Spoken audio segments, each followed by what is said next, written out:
আজ পড়ে শোনাব অমর কথাশিল্পী শরৎচন্দ্র চট্টোপাধ্যায়ের লেখা স্বামী। সৌদামিনী নামটা আমার বাবার দেওয়া। আমি প্রায় ভাবি আমাকে 1 বছরের বেশি তো তিনি চোখে দেখে যেতে পাননি, তবে এমন করে আমার ভিতরে বাহিরে মিলিয়ে নাম রেখে গিয়েছিলেন কি করে? বীজমন্ত্রের মতো এই একটি কথায় আমার সমস্ত ভবিষ্যৎ জীবনের ইতিহাসটাই যেন বাবা ব্যক্ত করে গেছেন। রূপ তা আছে মানি, কিন্তু না গো না, এ আমার দেমাগ নয়। বুক চিরে দেখানো যায় না, নইলে এই মুহূর্তেই দেখিয়ে দিতুম। রূপ নিয়ে গৌরব করবার আমার আর বাকি কিছু নেই, একেবারেই কিছু নেই। 18-19? হ্যাঁ, তাই বটে। বয়স আমার 19ই।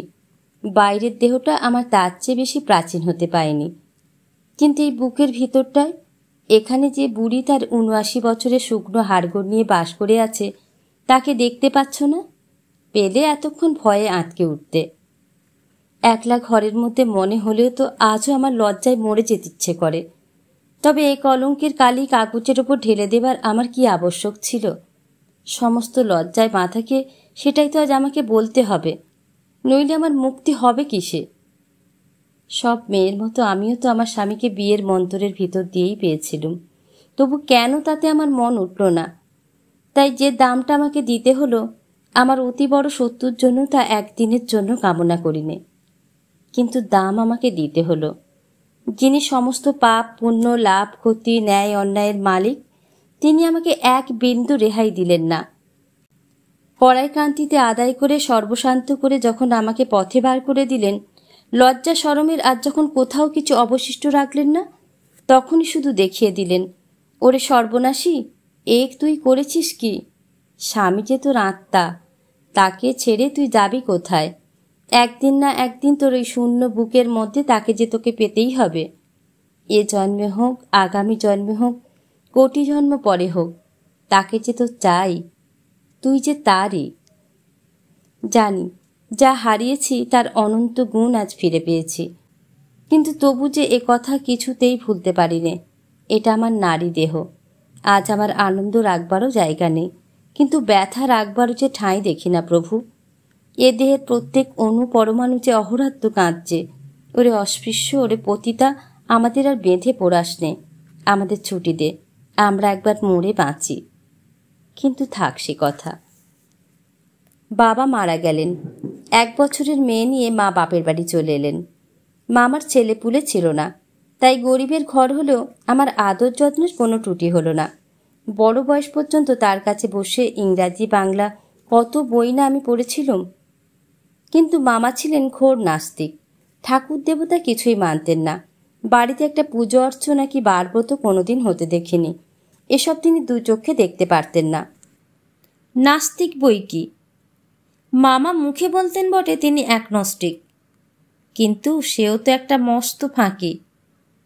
কথাটা যিনি প্রথম আবিষ্কার করেছিলেন, তিনি তো শুধু লোকের চোখে ধুলো দেবার জন্যই নিজেদের আগাগোড়া ফাঁকির পিছনে আর একটা আকাশ পাতাল জোড়া ফাঁকি জুড়ে দিয়ে আত্মরক্ষা করেছিলেন। কিন্তু তখন কি ছাই এসব বুঝেছিলাম? আসল কথা হচ্ছে, সূর্যের চেয়ে বালির তাতেই গায়ে বেশি ফোঁসকা পড়ে। আমার মামারও হয়েছিল ঠিক সেই দশা। শুধু আমার মা বোধ করি যেন লুকিয়ে বসে কী সব করতেন, সে কিন্তু আমি ছাড়া আর কেউ জানতে পেত না। তা মা যা খুশি করুন, আমি কিন্তু মামার বিদ্যে 16 আনার জায়গায় 18 আনা শিখিয়ে নিয়েছিলুম। আমার বেশ মনে পড়ে, দোরগোড়ায় সাধু সন্ন্যাসীরা এসে দাঁড়ালে সং দেখবার জন্য ছুটে গিয়ে মামাকে ডেকে আনতুম। তিনি তাদের সঙ্গে এমনি ঠাট্টা শুরু করে দিতেন যে বেচারারা পালাবার পথ পেত না। আমি হেসে হাততালি দিয়ে গড়িয়ে লুটিয়ে পড়তুম। এমনি করেই আমাদের দিন কাটছিল। শুধু মা একদিন ভারী গোল বাঁধাতেন, মুখ ভারী করে এসে বলতেন, দাদা, সদুর তো দিন দিন বয়স হচ্ছে, এখন থেকে একটু খোঁজাখুঁজি না করলে সময় বিয়ে দেবে কি করে? মামা আশ্চর্য হয়ে বলতেন, বলিস কি গিরি, তোর মেয়ে তো এখনো 12 পেরোয়নি, এর মধ্যেই তোর সাহেবদের মেয়েরা তো এ বয়সে। মা কাঁদো কাঁদো গলায় জবাব দিতেন, সাহেবদের কথা কেন তুলছ দাদা, আমরা তো সত্যি আর সাহেব নই। ঠাকুর দেবতা না মানু তারা কিছু ঝগড়া করতে আসছে না, কিন্তু পাড়া গাঁয়ের সমাজ তো আছে, তাকে উড়িয়ে দেবে কি করে? মামা হেসে বলতেন, ভাবিস নে বোন, সেসব আমি জানি। এই যেমন তোকে হেসে উড়িয়ে দিচ্ছি, ঠিক এমনি করে আমাদের নচ্ছার সমাজটাকেও হেসে উড়িয়ে দেব।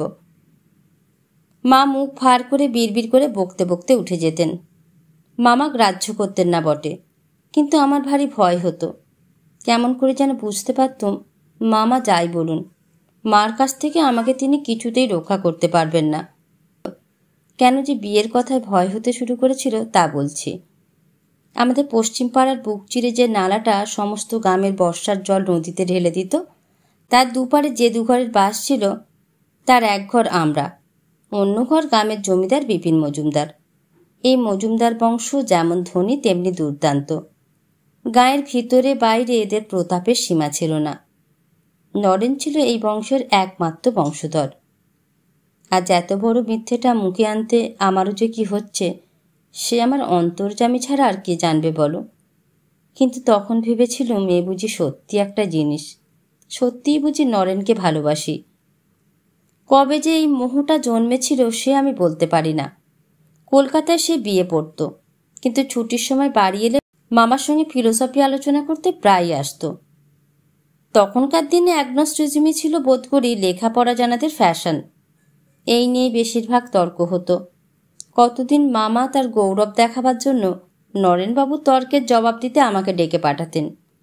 কতদিন সন্ধ্যা ছাড়িয়ে রাত্রি হয়ে যেত, দুজনের তর্কের কোনো মীমাংসা হতো না, কিন্তু আমিই প্রায় জিততুম। তার কারণও আজ আর আমার অবিদিত নেই।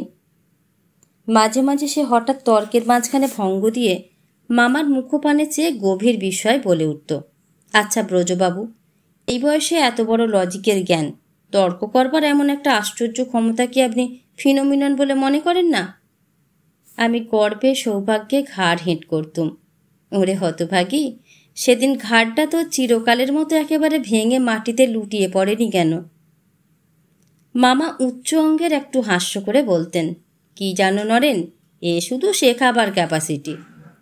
কিন্তু তর্কাতর্ক আমার তত ভালো লাগতো না যত ভালো লাগতো তার মুখের মন্টিক্রিস্টোর গল্প। কিন্তু গল্পও আর শেষ হতে চায় না, আমার অধৈর্যেরও আর সীমা পাওয়া যায় না। সকালে ঘুম ভেঙে পর্যন্ত সারাদিন 100 বার মনে করতুম, কখন বেলা পড়বে, কখন নরেনবাবু আসবেন। এমনি তর্ক করে আর গল্প শুনে আমার বিয়ের বয়স 12 ছাড়িয়ে 13 শেষে গড়িয়ে গেল। কিন্তু বিয়ে আমার হলো না। তখন বর্ষার নবযৌবনের দিনে মজুমদারদের বাগানের একটা মস্ত বকুল গাছের তলা ছড়া ফুলে ফুলে একেবারে বোঝাই হয়ে যেত। আমাদের বাগানের ধারে সেই নালাটা পার হয়ে আমি রোজ গিয়ে কুড়িয়ে আনতুম। সেদিন বিকালেও মাথার উপর গাঢ় মেঘ উপেক্ষা করেই দ্রুত পদে যাচ্ছি। মা দেখতে পেয়ে বললেন, ওলো, ছুটে তো যাচ্ছিস, জল যে এলো বলে। আমি বললুম, জল এখন আসবে না মা, ছুটে গিয়ে দুটো কুড়িয়ে আনি। মা বললেন, 15 মিনিটের মধ্যে বৃষ্টি নামবে, শুধু কথা শোন, যাস নে। এই অবেলায় ভিজে গেলে ওই চুলের বোঝা আর শুকোবে না, তা বলে দিচ্ছি। আমি বললুম, তোমার দুটি পায়ে পড়ি মা, যাই। বৃষ্টি এলে মালিদের চালাটার মধ্যে গিয়ে দাঁড়াবো। বলতে বলতে ছুটে পালিয়ে গেলুম। মায়ের আমি একটি মেয়ে, দুঃখ দিতে আমাকে কিছুতেই পারতেন না। ছেলেবেলা থেকেই ফুল যে কত ভালোবাসি সে তো তিনি নিজেও জানতেন, তাই চুপ করে রইলেন। কতদিন ভাবি, সেদিন যদি হতভাগী চুলের মুঠি ধরে টেনে আনতে মা, এমন করে হয়তো তোমার মুখ পোড়াতুম না। বকুল ফুলে কোঁচড় প্রায় ভর্তি হয়ে এসেছে। এমন সময় মা যা বললেন তাই হলো। ঝমঝম করে বৃষ্টি এসে গেল। ছুটে গিয়ে মালিদের চালার মধ্যে ঢুকে পড়লুম। কেউ নেই। খুঁটি ঠেস দিয়ে দাঁড়িয়ে মেঘের পানে চেয়ে ভাবছি। ঝমঝম করে ছুটে এসে কে ঢুকে পড়ল। মুখ ফিরিয়ে দেখি, ও মা, এ যে নরেনবাবু। কলকাতা থেকে তিনি যে বাড়ি এসেছেন, কই সে তো আমি শুনিনি। আমাকে দেখে চমকে উঠে বললেন, হ্যাঁ সধু যে এখানে। অনেক দিন তাকে দেখেনি, অনেক দিন পর্যন্ত তার গলা শুনিনি। আমার বুকের মধ্যে যেন আনন্দের ঢেউ বয়ে গেল। কান পর্যন্ত লজ্জায় রাঙা হয়ে উঠল। মুখের পানে চেয়ে তো জবাব দিতে পারলুম না। মাটির দিকে চেয়ে বললুম, আমি তো রোজই ফুল কুড়োতে আসি। কবে এলেন? নরেন মালিদের একটা ভাঙা খাটিয়া টেনে নিয়ে বসে বললে, আজ সকালে। কিন্তু তুমি কার হুকুমে ফুল চুরি করো শুনি? গম্ভীর গলায় আশ্চর্য হয়ে হঠাৎ মুখ তুলে দেখি চোখ দুটো তার চাপা হাসিতে নাচছে। লজ্জা লজ্জা, এই পোড়া মুখেও কোথা থেকে হাসি এসে পড়ল। বললুম, তাই বই কি, কষ্ট করে কুড়িয়ে নিলে বুঝি চুরি করা হয়? নরেন ফস করে দাঁড়িয়ে উঠে বললে, আর আমি যদি ওই কুড়ানো ফুলগুলো তোমার কুঁচুরের ভেতর থেকে আর একবার কুড়িয়ে নিই, তাকে কি বলে? জানি নে কেন আমার ভয় হলো। সত্যিই যেন এই পাশে আমার আঁচল চেপে ধরবে। হাতের মুঠো আমার আলগা হয়ে গিয়ে চোখের পলকে সমস্ত ফুল ঝপ করে মাটিতে পড়ে গেল। ও কি করলে? আমি কোনো মতে আপনাকে সামনে নিয়ে বললুম, আপনাদেরই তো ফুল, বেশ তো, নিন না কুড়িয়ে। হ্যাঁ, এত অভিমান? বলে সে উঠে এসে আমার আঁচলটা টেনে নিয়ে ফুল কুড়িয়ে কুড়িয়ে রাখতে লাগলো। কেন জানি নে হঠাৎ আমার দু চোখ জলে ভরে গেল। আমি জোর করে মুখ ফিরিয়ে আর একদিকে চেয়ে রইলুম। সমস্ত ফুলগুলি কুড়িয়ে আমার আঁচলে একটা গেরো দিয়ে নরেন তার জায়গায় ফিরে গেল। খানিকক্ষণ আমার পানে চুপ করে চেয়ে থেকে বললে, যে ঠাট্টা বুঝতে পারে না, এত অল্পে রাগ করে, তার ফিলোসফি পড়া কেন? আমি কালই গিয়ে ব্রজবাবুকে বলে দেব, তিনি যেন আর পণ্ডশ্রম না করেন। আমি আগেই চোখ মুছে ফেলেছিলাম। বললুম, কে রাগ করেছে? যে ফুল ফেলে দিলে। ফুল তো আপনিই পড়ে গেল, মুখখানাও বুঝি আপনি ফিরে আছে। আমি তো মেঘ দেখছি, মেঘ বুঝি এদিকে ফিরে দেখা যায় না? কই যায়? বলে আমি ভুলে হঠাৎ মুখ ফেরাতেই দুজনের চোখাচোখি হয়ে গেল। নরেন ফিক করে হেসে বললে, একখানা আরশি থাকলে দেখা যায় কিনা দেখিয়ে দিতুম। নিজের মুখ চোখেই একসঙ্গে মেঘ বিদ্যুৎ দেখতে পেতে, কষ্ট করে আর আকাশ খুঁজতে হতো না। আমি তখন চোখ ফিরিয়ে নিলুম। রূপের প্রশংসা আমি ঢের শুনেছি, কিন্তু নরেনের চাপা হাসি, চাপা ইঙ্গিত সেদিন আমার বুকের মধ্যে ঢুকে আমার হৃৎপিণ্ডটাকে যেন সজোরে দুলিয়ে দিল। এই তো সেই 5 বছর আগেকার কথা, কিন্তু আজ মনে হয় সে সৌদামিনী বুঝিবা অন্য কেউ ছিল। নরেন বললে, মেঘ না কাটলে বোজবাবুকে বলে দেব, লেখাপড়া শেখানো মিছে, তিনি যেন আর কষ্ট না করেন। আমি বললুম, বেশ তো, ভালোই তো, আমি ওসব পড়তেও চাই নে, বরং গল্পের বই পড়তে আমার ঢের বেশি ভালো লাগে। নরেন হাততালি দিয়ে বলে উঠল, দাঁড়াও, বলে দিচ্ছি, আজকাল নভেল পড়া হচ্ছে বুঝি? আমি বললুম, গল্পের বই তবে আপনি নিজে পড়েন কেন? নরেন বললে, সে শুধু তোমাকে গল্প বলবার জন্য, নইলে পড়তুম না। বৃষ্টির দিকে চেয়ে বললে, আচ্ছা, এ জল যদি আজ না থামে? বললুম, ভিজে ভিজে চলে যাব। আচ্ছা, এ যদি আমাদের পাহাড়ি বৃষ্টি হতো তাহলে? গল্প জিনিসটা চিরদিনই কি ভালোই বাসি। একটুখানি গন্ধ পাবা মাত্র আমার চোখের দৃষ্টি এক মুহূর্তে আকাশ থেকে নরেনের মুখের ওপর নেমে এলো। জিজ্ঞাসা করে ফেললুম, সে দেশের বৃষ্টির মধ্যে বুঝি বেরোনা যায় না? নরেন বললে, একেবারে না, গায়ে তীরের মতো বেঁধে। আচ্ছা, তুমি সে বৃষ্টি দেখেছ? পোড়া মুখ দিয়ে তুমি বার হয়ে গেল। ভাবি জিভটা সঙ্গে সঙ্গে যদি মুখ থেকে খসে পড়ে যেত। সে বললে, এরপর যদি একজন আপনি বলে ডাকে, সে আর একজনের মরা মুখ দেখবে। কেন দিব্যি দিলেন? আমি তো কিছুতেই তুমি বলবো না। বেশ, তাহলে মরা মুখ দেখো। দিব্যি কিছুই না, আমি মানি নে। কেমন মানো না? একবার আপনি বলে প্রমাণ করে দাও। মনে মনে রাগ করে বললুম, পোড়ামুখী, মিছে তেজ তো রইল কোথায়? মুখ দিয়ে তো কিছুতে বার করতে পারলি নে। কিন্তু দুর্গতির যদি ওইখানেই সেদিন শেষ হয়ে যেত। ক্রমে আকাশের জল থামল বটে, কিন্তু পৃথিবীর জলে সমস্ত দুনিয়াটা যেন ঘুলিয়ে একাকার করে দিলে। সন্ধে হয় হয়, ফুলকটি আঁচলে বাঁধা, কাদা ভরা বাগানের পথে বেরিয়ে পড়লুম। নরেন বললে, চলো, তোমাকে পৌঁছে দিই। আমি বললুম, না, মন যেন বলে দিলে সেটা ভালো না। কিন্তু অদৃষ্টকে ডিঙিয়ে যাব কি করে? বাগানের ধারে এসে ভয়ে হতবুদ্ধি হয়ে গেলুম। সমস্ত নালাটা জলে পরিপূর্ণ, পার হই কি করে? নরেন সঙ্গে আসেনি, কিন্তু সেইখানে দাঁড়িয়ে দেখছিল। আমাকে চুপ করে দাঁড়াতে দেখে অবস্থাটা বুঝে নিতে তার দেরি হলো না। কাছে এসে বললে, এখন উপায়? আমি কাঁদো কাঁদো হয়ে বললুম, নালায় ডুবে মরি সেও আমার ভালো, কিন্তু একলা এত দূর সদর রাস্তা ঘুরে আমি কিছুতেই যাব না, মা দেখলে। কথাটা আমি শেষ করতেই পারলুম না। নরেন হেসে বললে, তার আর কি, চলো তোমাকে সেই পিটুলি গাছটার ওপর দিয়ে পার করে দিই। তাই তো বটে, আহ্লাদে মনে মনে নেচে উঠলুম। এতক্ষণ আমার মনে পড়েনি যে খানিকটা দূরে একটা পিটুলি গাছ বহুকাল থেকে ঝড়ে উপড়ে নালার ওপর ব্রিজের মতো পড়ে আছে। ছেলেবেলায় আমি নিজেই তার ওপর দিয়ে এপার ওপার হয়েছি। খুশি হয়ে বললাম, তাই চলো। নরেন তার চেয়েও খুশি হয়ে বলল, কেমন মিষ্টি শোনালে বলো তো। বললুম, যাও। সে বলে, নির্বিঘ্নে পার না করে দিয়ে কি যেতে পারি? বললুম, তুমি কি আমার পাড়ের কাণ্ডারি নাকি? আমি আজও ভেবে পাইনি এ কথা কী করেই বা মনে এলো, কেমন করেই বা মুখ দিয়ে বার করলুম। কিন্তু সে যখন আমার মুখপানে চেয়ে একটু হেসে বললে, দেখি তাই যদি হতে পারি, আমি ঘেন্নায় যেন মরে গেলুম। এখানে এসে দেখি পার হওয়া সহজ নয়। একে তো স্থানটা গাছের ছায়ায় অন্ধকার, তাতে পিটুলি গাছটাই জলে ভিজে ভিজে যেমন পিছল তেমনি উঁচু নিচু হয়ে আছে। তলা দিয়ে সমস্ত বৃষ্টির জল হু হু শব্দে বয়ে যাচ্ছে। আমি একবার পা বাড়াই, একবার টেনে নিই। নরেন অনেকক্ষণ দেখে বললে, আমার হাত ধরে যেতে পারবে? বললুম, পারবো।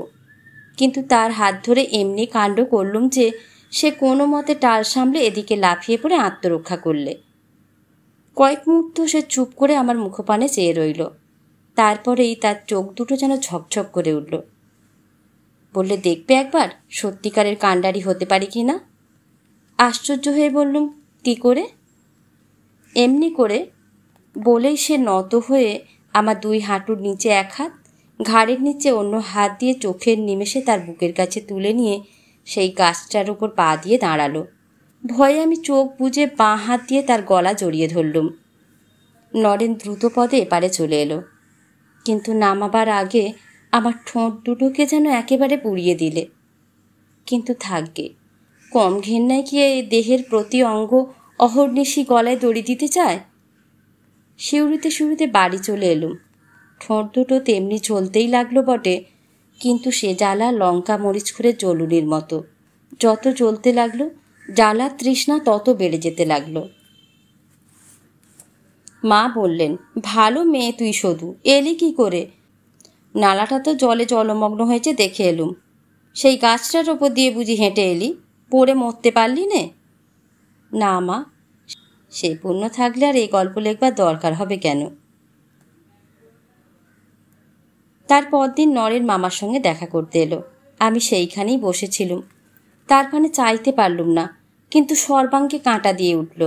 ইচ্ছে হলো ছুটে পালাই, কিন্তু ঘরের পাকা মেঝেছে চোরাবালির মতো আমার পা দুটোকে একটু একটু করে গিলতে লাগলো।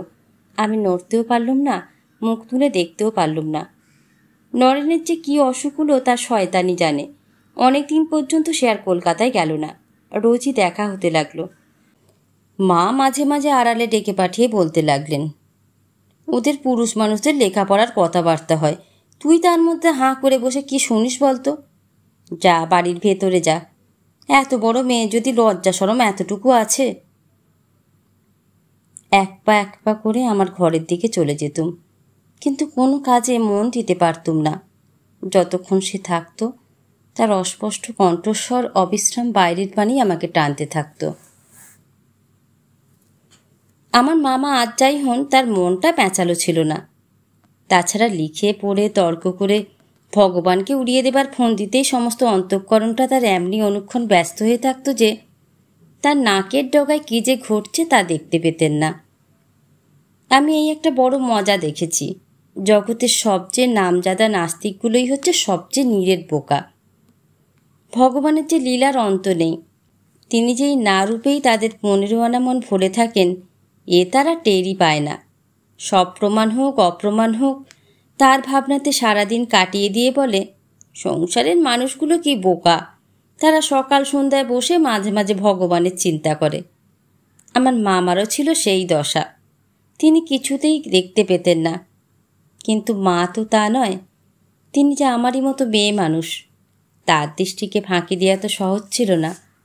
আমি নিশ্চয়ই জানি মা আমাদের সন্দেহ করেছিলেন, আর সামাজিক বাধা আমাদের দুজনের মধ্যে যে কত বড় ছিল এ শুধু যে তিনিই জানতেন আমি জানতুম না তা নয়, ভাবলেই আমার বুকের সমস্ত রস শুকিয়ে কাঠ হয়ে যেত।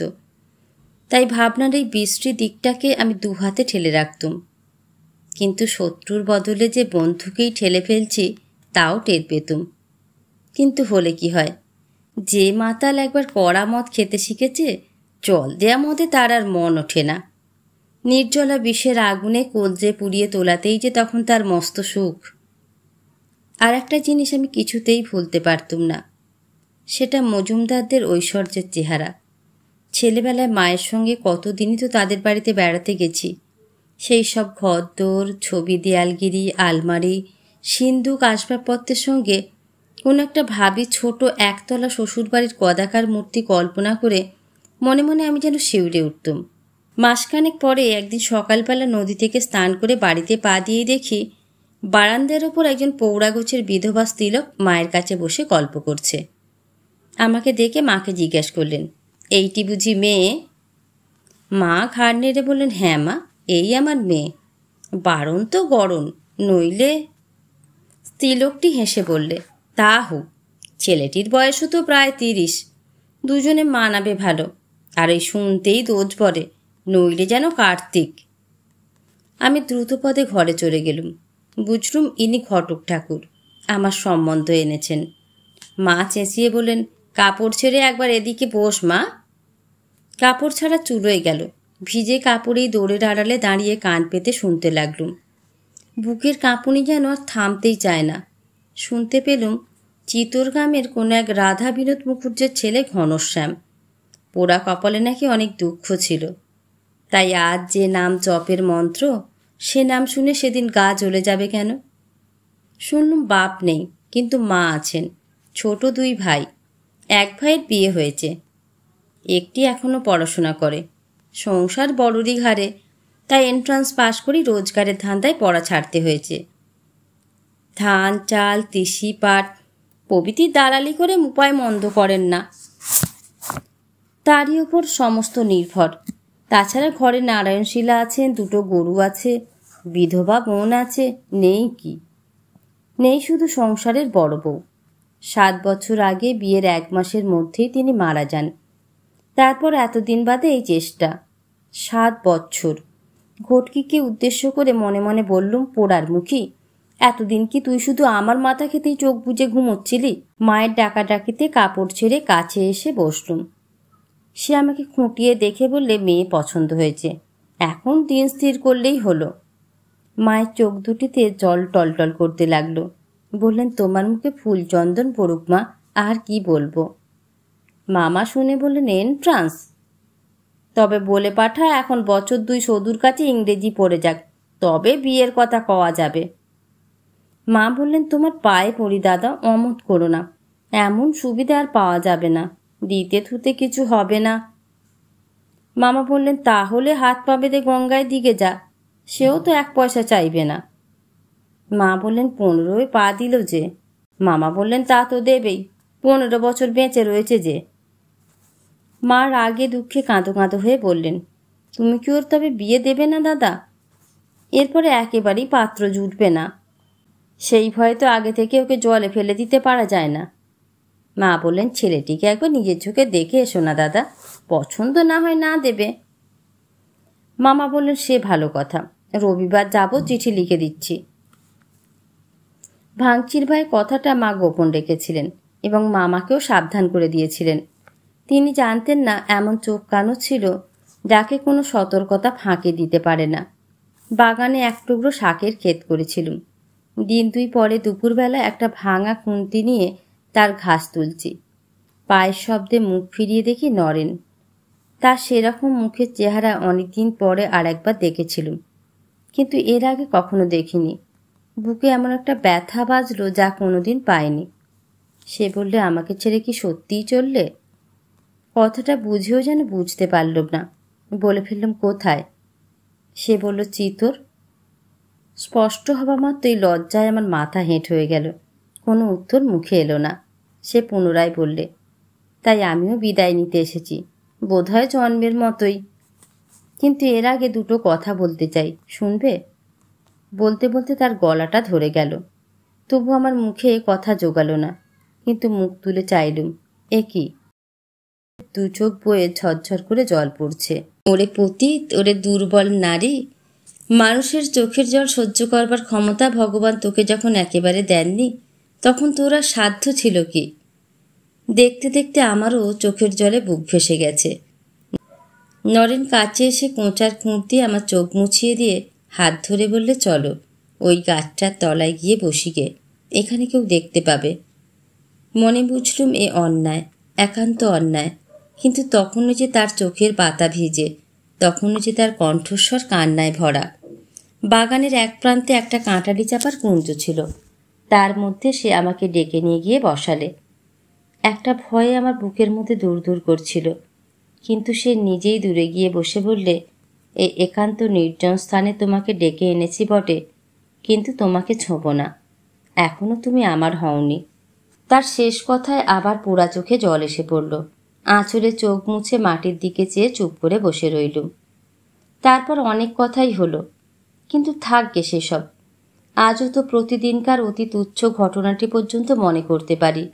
মরণেও যে বিস্মৃতি আসবে সে আশা করতেও যেন ভরসা হয় না। একটা কারণে আমি আমার এত বড় দুর্গতিতেও কোনোদিন বিধাতাকে দোষ দিতে পারিনি, স্পষ্ট মনে পড়ে। আমার চিত্তের মাঝে থেকে নরেনের সংসব তিনি কোনো দিনও প্রসন্ন চিত্তে গ্রহণ করেননি। সে যে আমার জীবনের কত বড় মিথ্যে, এ তো তার অগোচর ছিল না। তাই তার প্রণয় নিবেদনের মুহূর্তের উত্তেজনা পরক্ষণে কত বড় অবসাদে যে ডুবে যেত সে আমি ভুলিনি। যেন কার কত চুরি ডাকাতি সর্বনাশ করে ঘরে ফিরে এলুম, এমনই মনে হতো। কিন্তু এমন পোড়া কপাল যে অন্তর্যামীর এত বড় ইঙ্গিতেও আমার হুঁশ হয়নি।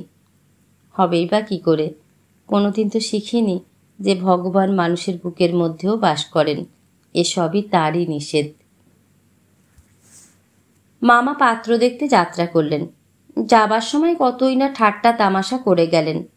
মা মুখ চুন করে দাঁড়িয়ে রইলেন। মনে মনে বেশ বুঝলেন, এ যাওয়া পণ্ডশ্রম, পাত্র তার কিছুতেই পছন্দ হবে না। কিন্তু আশ্চর্য, ফিরে এসে আর ঠাট্টা বিদ্রুপ করলেন না। বললেন, হ্যাঁ, ছেলেটি পাস টাস তেমন করতে পারেনি বটে, কিন্তু মুখ্য বলেও মনে হলো না। তাছাড়া বড় নম্র, বড় বিনয়ী। আর একটা কি জানিস গিরি, ছেলেটির মুখের ভাবে কিছু একটা আছে। ইচ্ছে হয় বসে বসে আরও দুদণ্ড আলাপ করি। মা আহ্লাদে মুখখানি উজ্জ্বল করে বললেন, তবে আর আপত্তি করো না দাদা, মত দাও, শুধুর একটা কিনারা হয়ে যাক। মামা বললেন, আচ্ছা, ভেবে দেখি। আমি আড়ালে দাঁড়িয়ে নিরাশার আশাটুকু বুকে চেপে ধরে মনে মনে বললুম, যাক, মামা এখনো মতস্থির করতে পারেননি, এখনো বলা যায় না। কিন্তু কে জানত, তার ভাগ্নির বিয়ের সম্বন্ধে মতিস্থির করবার পূর্বেই তার নিজের সম্বন্ধে মতিস্থির করবার ডাক এসে পড়বে। যাকে সারা জীবন সন্দেহ করে এসেছেন, সেদিন অত্যন্ত অকস্মাৎ তার দূত এসে একেবারে মামার শিয়রে দাঁড়ালো। তখন তিনি চমকে গেলেন। তার কথা শুনে আমাদেরও বড় কম চমক লাগলো না। মাকে কাছে ডেকে বললেন, আমি মত দিয়ে যাচ্ছি বোন, শুধু সেইখানেই বিয়ে দিস। ছেলেটির যথার্থ ভগবানে বিশ্বাস আছে, মেয়েটা সুখে থাকবে। অবাক কাণ্ড! কিন্তু অবাক হলেন না শুধু মা। নাস্তিকতা তিনি দু চোখে দেখতে পারতেন না। তার ধারণা ছিল মরণকালে সবাই ঘুরে ফিরে হরি বলে।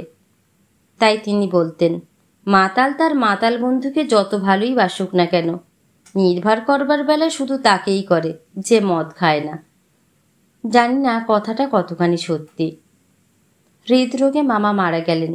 আমরা পড়লুম অকুল পাথরে। সুখে দুঃখে কিছুদিন কেটে গেল বটে, কিন্তু যে বাড়িতে অবিবাহিতা মেয়ের বয়স 15 পার হয়ে যায়, সেখানে আলস্য ভরে শোক করবার সুবিধা থাকে না। মা চোখ মুছে উঠে বসে আবার কোমর বেঁধে লাগলেন। অবশেষে অনেকদিন অনেক কথা কাটাকাটির পর বিবাহের লগ্ন যখন সত্যিই আমার বুকে এসে বিঁধল, তখন বয়সও 16 পার হয়ে গেল। তখনও আমি প্রায় এমনি লম্বা। আমার এই দীর্ঘ দেহটার জন্য জননীর লজ্জা ও কুণ্ঠার অবধি ছিল না। রাগ করে প্রায় ভৎসনা করতেন। হতভাগা মেয়েটা সবই সৃষ্টি ছাড়া। একে তো বিয়ের কোণের পক্ষে 17 বছরটা একটা মারাত্মক অপরাধ, তারপরে দীর্ঘ গরমটা যেন তাকেও ডিঙিয়ে গিয়েছিল। অন্তত সেই রাতটার জন্য যদি আমাকে কোনো রকমের মুচড়ে মাচড়ে একটু খাটো করে তুলতে পারতেন, মা বোধ করি তাতেও পেছুতেন না। কিন্তু সে তো হবার নয়। আমি আমার স্বামীর বুক ছাড়িয়ে একেবারে দাড়ির কাছে গিয়ে পৌঁছলুম, কিন্তু শুভদৃষ্টি হলো না। আমি ঠিক রাগে নয়, কেমন যেন একটা বিতৃষ্ণায় চোখ বুজে রইলুম। কিন্তু তাও বলি, এমন কোনো অসহ্য দুঃখ তখন আমি মনের মধ্যে পাইনি। ইতিপূর্বে কতদিন সারা রাত্রি জেগে ভেবেছি, এমন দুর্ঘটনা যদি সত্যিই কপালে ঘটে, নরেন এসে আমাকে না নিয়ে যায়, তবু আর কারোর সঙ্গে আমার বিয়ে কোনো মতেই হতে পারবে না। সে রাত্রে নিশ্চয়ই আমার বুক চিরে ফলকে ফলকে রক্ত মুখ দিয়ে গড়িয়ে পড়বে। ধরাধরি করে আমাকে বিবাহ সভা থেকে বিছানায় তুলে নিয়ে যেতে হবে। এই বিশ্বাস আমার মনে একেবারে বদ্ধমূল হয়েছিল, কিন্তু কই, কিছুই তো হলো না। আরও 5 জন বাঙালির মেয়ের যেমন শুভকর্ম, তেমনি করে আমারও সমাধা হয়ে গেল। আর তেমনি করেই একদিন শ্বশুরবাড়ি যাত্রা করলুম। শুধু যাবার সময়টিতে পালকির ফাঁক দিয়ে সেই কাঁটালি চাপার কুঞ্জটায় চোখ পড়ায় চোখে জল এলো। সে যে আমার কতদিনের চোখের জল, কত দিব্যি দিলাসার নীরব সাক্ষী। আমার চিতরগ্রামের সম্বন্ধটা যেদিন পাকা হয়ে গেল, ওই গাছটার আড়ালে বসেই অনেক অশ্রু বিনিময়ের পর স্থির হয়েছিল, সে এসে একদিন আমাকে নিয়ে চলে যাবে। কেন, কোথায় প্রভৃতি বাহুল্য প্রশ্নে তখন আবশ্যক হয়নি। আর কিছু না, শুধু যাবার সময় একবার দেখা হতো যদি।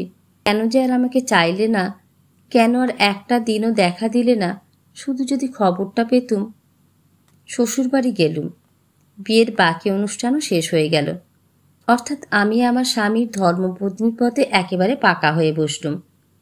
দেখলুম স্বামীর প্রতি বিতৃষ্ণা শুধু একা আমার নয়, বাড়ি শুদ্ধ আমার দলে। শ্বশুর নেই, সৎ শাশুড়ি তার 2 ছেলে, একটি বউ আর বিধবা মেয়েকে নিয়ে ব্যতিব্যস্ত। এতদিন নিরাপদে সংসার করছিলেন। হঠাৎ একটি 17-18 বছরের মস্ত বউ দেখে তার সমস্ত মন সন্ত্রস্ত হয়ে জেগে উঠল। কিন্তু মুখে বললেন, বাঁচলুম বৌমা, তোমার হাতে সংসার ফেলে দিয়ে এখন 2 দণ্ড ঠাকুরদের নাম করতে পারবো। ঘনশ্যাম আমার পেটের ছেলের চেয়েও বেশি। সে বেঁচে থাকলে তবে সব বজায় থাকবে। এইটি বুঝে শুধু কাজ করো মা, আর কিছু আমি চাই নে। তার কাজ তিনি করলেন, আমার কাজ আমি করলুম। বললুম আচ্ছা। কিন্তু সে ওই কুষ্টিগিরের তাল ঠোকার মতো, প্যাঁচ মারতে যে দুজনেই জানি তা ইশারায় জানিয়ে দেওয়া। কিন্তু কত শীঘ্র মেয়ে মানুষ যে মেয়ে মানুষকে চিনতে পারে, এ এক আশ্চর্য ব্যাপার। তাকে জানতে আমারও যেমন দেরি হলো না, আমাকেও 2 দিনের মধ্যে চিনে নিয়ে তিনিও তেমনি আরামের নিঃশ্বাস ফেললেন। বেশ বুঝলেন। স্বামীর খাওয়া পড়া ওঠা বসা খরচপত্র নিয়ে দিবারাত্র চক্র ধরে ফোঁস করে বেড়াবার মতো আমার উৎসাহও নেই, প্রবৃত্তিও নেই। মেয়ে মানুষের তুনে যত প্রকার দিব্যাস্ত আছে, আড়ি পাতাটা ব্রহ্মাস্ত্র। সুবিধা পেলে এতে মা মেয়ে, শাশুড়ি বউ, যা ননদ, কেউ কাউকে খাতির করে না। আমি ঠিক জানি, আমি যে পালঙ্কে না শুয়ে ঘরের মেঝেতে একটা মাদুর টেনে নিয়ে সারা রাত্রি পড়ে থাকতুম, এ সুসংবাদ তাঁর অগোচর ছিল না। আগে যে ভেবেছিলুম নরেনের বদলে আর কারো ঘর করতে হলে সেদিনই আমার বুক ফেটে যাবে, দেখলুম সেটা ভুল। ফাটবার চেরবার কোনো লক্ষণই টের পেলুম না। কিন্তু তাই বলে এক শয্যায় শুতেও আমার কিছুতেই প্রবৃত্তি হলো না। দেখলুম আমার স্বামীটি অদ্ভুত প্রকৃতির লোক। আমার আচরণ নিয়ে তিনি কিছুদিন পর্যন্ত কোনো কথাই কইলেন না, অথচ মনে মনে রাগ কিংবা অভিমান করে আছেন তাও না। শুধু একদিন একটু হেসে বললেন, ঘরে আর একটা খাট এনে বিছানাটা বড় করে দিলে কি শুতে পারো না? আমি বললুম, দরকার কি, আমার তো এতে কষ্ট হয় না। তিনি বললেন, না হলেও একদিন অসুখ করতে পারে যে। আমি বললুম, তোমার যদি এতই ভয়, আমার আর কোনো ঘরে শোবার ব্যবস্থা করে দিতে পারো না? তিনি বললেন, ছি, তা কি হয়, তাতে কত রকমের অপ্রিয় আলোচনা উঠবে। বললুম, উঠে উঠুক, আমি গ্রাহ্য করি নে। তিনি এক মুহূর্ত চুপ করে আমার মুখপানে চেয়ে থেকে বললেন, এত বড় বুকের পাটা তোমার চিরকাল থাকবে এমন কি কথা আছে? বলে একটুখানি হেসে কাজে চলে গেলেন। আমার মেজদাও টাকা 40-এর মতো কোথাও চাকরি করতেন, কিন্তু একটা পয়সা কখনো সংসারে দিতেন না। অথচ তার অফিসের সময়ের ভাত, অফিস থেকে এলে পা ধোবার গাড়ু গামছা, জল খাবার, পান তামাক ইত্যাদি জোগাবার জন্য বাড়ি শুদ্ধ সবাই যেন ত্রস্ত হয়ে থাকত। দেখতুম আমার স্বামী, আমার মেজ দেওর হয়তো কোনোদিন একসঙ্গেই বিকেলবেলা বাড়ি ফিরে এলেন। সবাই তার জন্যেই ব্যতিব্যস্ত। এমনকি চাকরটা পর্যন্ত তাকে প্রসন্ন করবার জন্য ছুটাছুটি করে বেড়াচ্ছে। তার এক তিল দেরি কিংবা অসুবিধা হলে যেন পৃথিবী রসাতলে যাবে। অথচ আমার স্বামীর দিকে কেউ চেয়েও দেখত না। তিনি আধ ঘন্টা ধরে হয়তো 1 ঘটি জলের জন্য দাঁড়িয়ে আছেন, কারো সেদিকে গ্রাহ্যই নেই। অথচ এদের খাওয়া পড়া সুখ সুবিধের জন্যেই তিনি দিবারাত্রি খেটে মরছেন। ছ্যাঁকড়া গাড়ির ঘোড়াও মাঝে মাঝে বিদ্রোহ করে, কিন্তু তার যেন কিছুতেই শান্তি নেই, কোনো দুঃখ যেন তাকে পীড়া দিতে পারে না। এমন শান্ত, এমন ধীর, এত বড় পরিশ্রমী এর আগে কখনো আমি চোখে দেখিনি। আর চোখে দেখেছি বলেই হয়তো লিখতে পারছি, নইলে শোনা হলে বিশ্বাস করতেই পারতুম না। সংসারে এমন ভালো মানুষও থাকতে পারে। মুখে হাসিটি লেগেই আছে, সবটাতেই বলতেন, থাক থাক, আমার এতেই হবে। স্বামীর প্রতি আমার মায়াই তো ছিল না, বরঞ্চ বিতৃষ্ণার ভাবে ছিল। তবু এমন একটা নিরীহ লোকের উপর বাড়ি শুদ্ধ সকলের এত বড় অন্যায় অবহেলায় আমার যেন গা জ্বলে যেতে লাগলো। বাড়িতে গরুর দুধ বড় কম হতো না, কিন্তু তার পাতে কোনোদিন বা একটু পড়তো, কোনোদিন পড়তো না।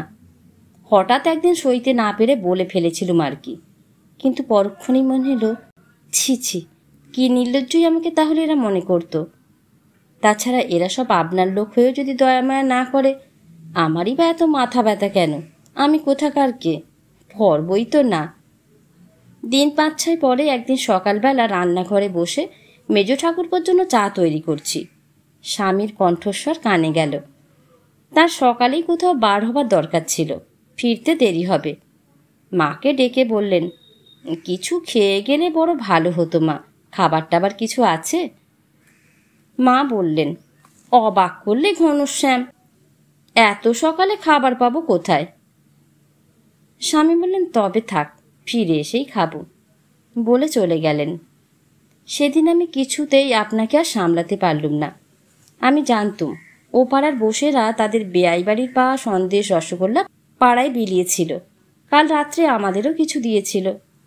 শাশুড়ি ঘরে ঢুকতেই বলে ফেললুম, কালকের খাবার কি কিছুই ছিল না মা? তিনি একেবারে আকাশ থেকে পড়লেন, খাবার আবার কে কিনে আনলে বৌমা? আমি বললুম, সেই যে বসেরা দিয়ে গিয়েছিল। তিনি বললেন, ও মা, সে আবার কটা আজ সকাল পর্যন্ত থাকবে? সে তো কালই শেষ হয়ে গেছে। বললুম, তা ঘরেই কিছু খাবার তৈরি করে দেয়া যেত না মা? শাশুড়ি বললেন, বেশ তো বৌমা, তাই কেন দিলে না? তুমি তো বসে বসে সমস্ত শুনছিলে বাছা। চুপ করে রইলুম। আমার কী বা বলবার ছিল? স্বামীর প্রতি আমার ভালোবাসার টান তো বাড়িতে কারো অবিদিত ছিল না। চুপ করে রইলুম সত্যি, কিন্তু ভিতরে মনটা আমার জ্বলতেই লাগলো। দুপুরবেলা শাশুড়ি ডেকে বললেন, খাবে এসো বৌমা, ভাত বাড়া হয়েছে। বললুম, আমি এখন খাবো না, তোমরা খাও গে। আমার আজকের মনের ভাব শাশুড়ি লক্ষ্য করেছিলেন।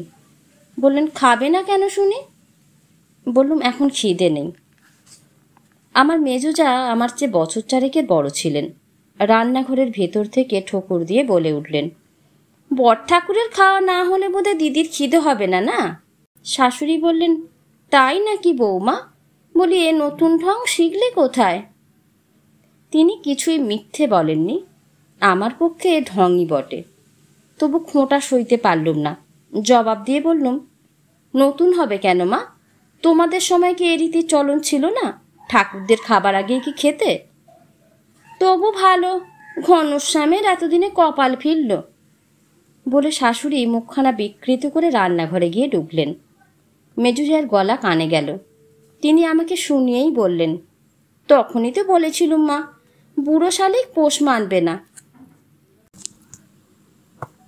রাগ করে ঘরে এসে শুয়ে পড়লুম বটে, কিন্তু এইবার সমস্ত জিনিসটা মনে মনে আলোচনা করে লজ্জায় যেন মাথা কাটা যেতে লাগলো। কেবলই মনে হতে লাগলো, তার খাওয়া হয়নি বলে খায়নি, তার কথা নিয়ে ঝগড়া করেছি। ফিরে এসে সব কথা যদি তার কানে যায়, ছি ছি, কি ভাববেন তিনি? আমার এতদিনের আচরণের সঙ্গে এ ব্যবহার এমনই বিসদৃশ্য খাপ ছাড়া যে নিজের লজ্জাতেই নিজে মরে যেতে লাগলুম। কিন্তু বাঁচলুম। ফিরে এলে এ কথা তাকে কেউ শোনালে না। সত্যিই বাঁচলুম, এর এক বিন্দু মিছে নয়। কিন্তু আচ্ছা, একটা কথা যদি বলি তোমরা বিশ্বাস করতে পারবে কি? যদি বলি সে রাত্রে পরিশ্রান্ত স্বামী শয্যার ওপর ঘুমিয়ে রইলেন, আর নিচে যতক্ষণ না আমার ঘুম এলো ততক্ষণ ফিরে ফিরে কেবলই স্বাদ হতে লাগলো। কেউ যদি কথাটা ওর কানে তুলে দিত। অভুক্ত স্বামীকে ফেলে আমি আজ কিছুতেই খাইনি, এই নিয়ে ঝগড়া করেছি, তবু মুখ বুঝে এ অন্যায় সহ্য করিনি। কথাটা তোমাদের বিশ্বাস হবে কি? না হলে তোমাদের দোষ দেব না, হলে বহু ভাগ্য বলে মানব। আজ আমার স্বামীর বড় তো ব্রহ্মাণ্ডে আর কিছুই নেই, তার নাম নিয়ে বলছি। মানুষের মন পদার্থটার যে অন্ত নেই সেই দিন তার আভাস পেয়েছিলুম। এত বড় পাপিষ্ঠার মনের মধ্যেও এমন দুটো উল্টো স্রোত একসঙ্গে বয়ে যাবার স্থান হতে পারে দেখে তখন অবাক হয়ে গিয়েছিলুম। মনে মনে বলতে লাগলুম, হিচে বড় লজ্জার কথা, নইলে এক্ষুনি ঘুম থেকে জাগিয়ে বলে দিতুম। শুধু সৃষ্টি ছাড়া ভালো মানুষ হলেই হয় না, কর্তব্য করতে শেখাও দরকার। যে স্ত্রীর তুমি এক বিন্দু খবর নাও না, সে তোমার জন্য কি করেছে একবার চোখ মেলে দেখো।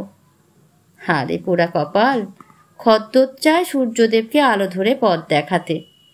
তাই বলি, হতভাগী স্পর্ধার কি আর আদি অন্ত দাওনি ভগবান? গরমের জন্য কিনা বলতে পারিনি, কদিন ধরে প্রায় মাথা ধরছিল। দিন পাঁচেক পরে অনেক রাত্রি পর্যন্ত ছটপট করে কখন একটু ঘুমিয়ে পড়েছিলুম। ঘুমের মধ্যেই যেন মনে হচ্ছিল কে পাশে বসে ধীরে ধীরে পাখার বাতাস করছে। একবার ঠক করে গায়ে পাখাটা ঠেকে যেতে ঘুম ভেঙে গেল। ঘরে আলো জ্বলছিল, চেয়ে দেখলুম স্বামী রাত জেগে বসে পাখার বাতাস করে আমাকে ঘুম পাড়াচ্ছেন। হাত দিয়ে পাখাটা ধরে ফেলে বললুম, এ তুমি কি করছো? তিনি বললেন, কথা কইতে হবে না, ঘুমো, জেগে থাকলে মাথা ধরা ছাড়বে না। আমি বললাম, আমার মাথা ধরেছে, তোমাকে কে বললে?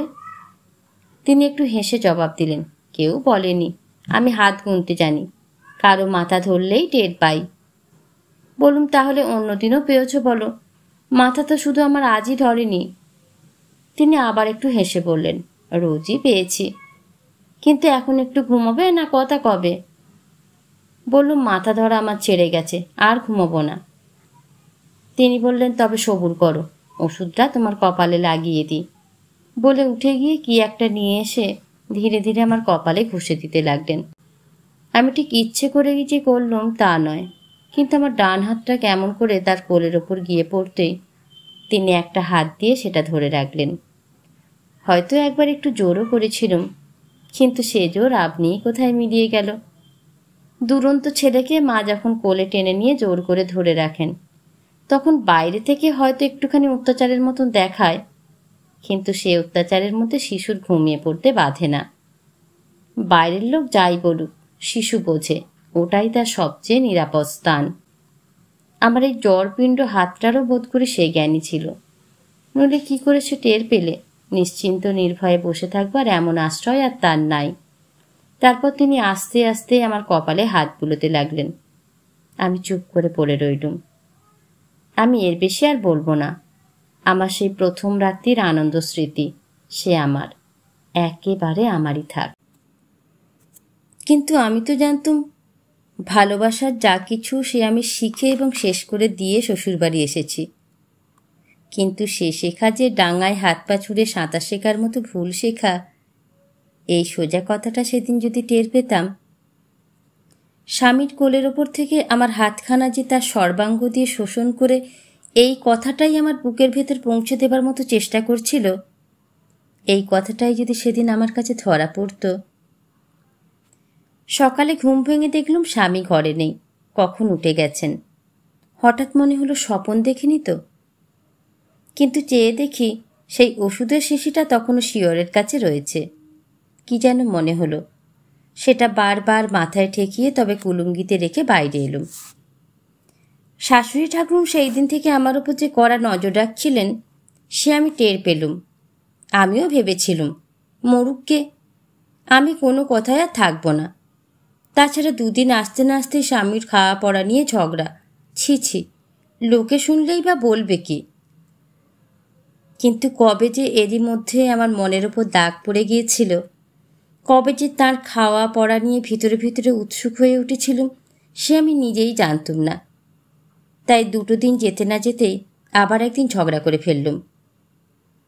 আমার স্বামীর কি একজন আড়তদার বন্ধু সেদিন সকালে মস্ত একটা রুই মাছ পাঠিয়েছিলেন। স্নান করতে পুকুরে যাচ্ছি, দেখি বারান্দার ওপর সবাই জড়ো হয়ে কথাবার্তা হচ্ছে। কাছে এসে দাঁড়ালুম, মাছ কোটা হয়ে গেছে। মেজুজা তরকারি করছেন, শাশুড়ি বলে বলে দিচ্ছেন, এটা মাছের ঝোলের কুটনো, ওটা মাছের ডাল্লার কুটনো, ওটা মাছের অম্বলের কুটনো।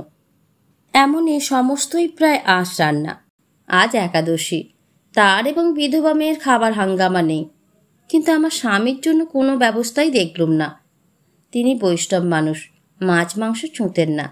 একটু ডাল, 2 ভাজাভুজি, একটুখানি অম্বল হলেই তার খাওয়া হতো। অথচ ভালো খেতেও তিনি ভালোবাসতেন। 1-8 দিন একটু আধটু ভালো তরকারি হলে তার আহ্লাদে সীমা থাকতো না, তাও দেখেছি। বললাম, তার জন্য কি হচ্ছে মা?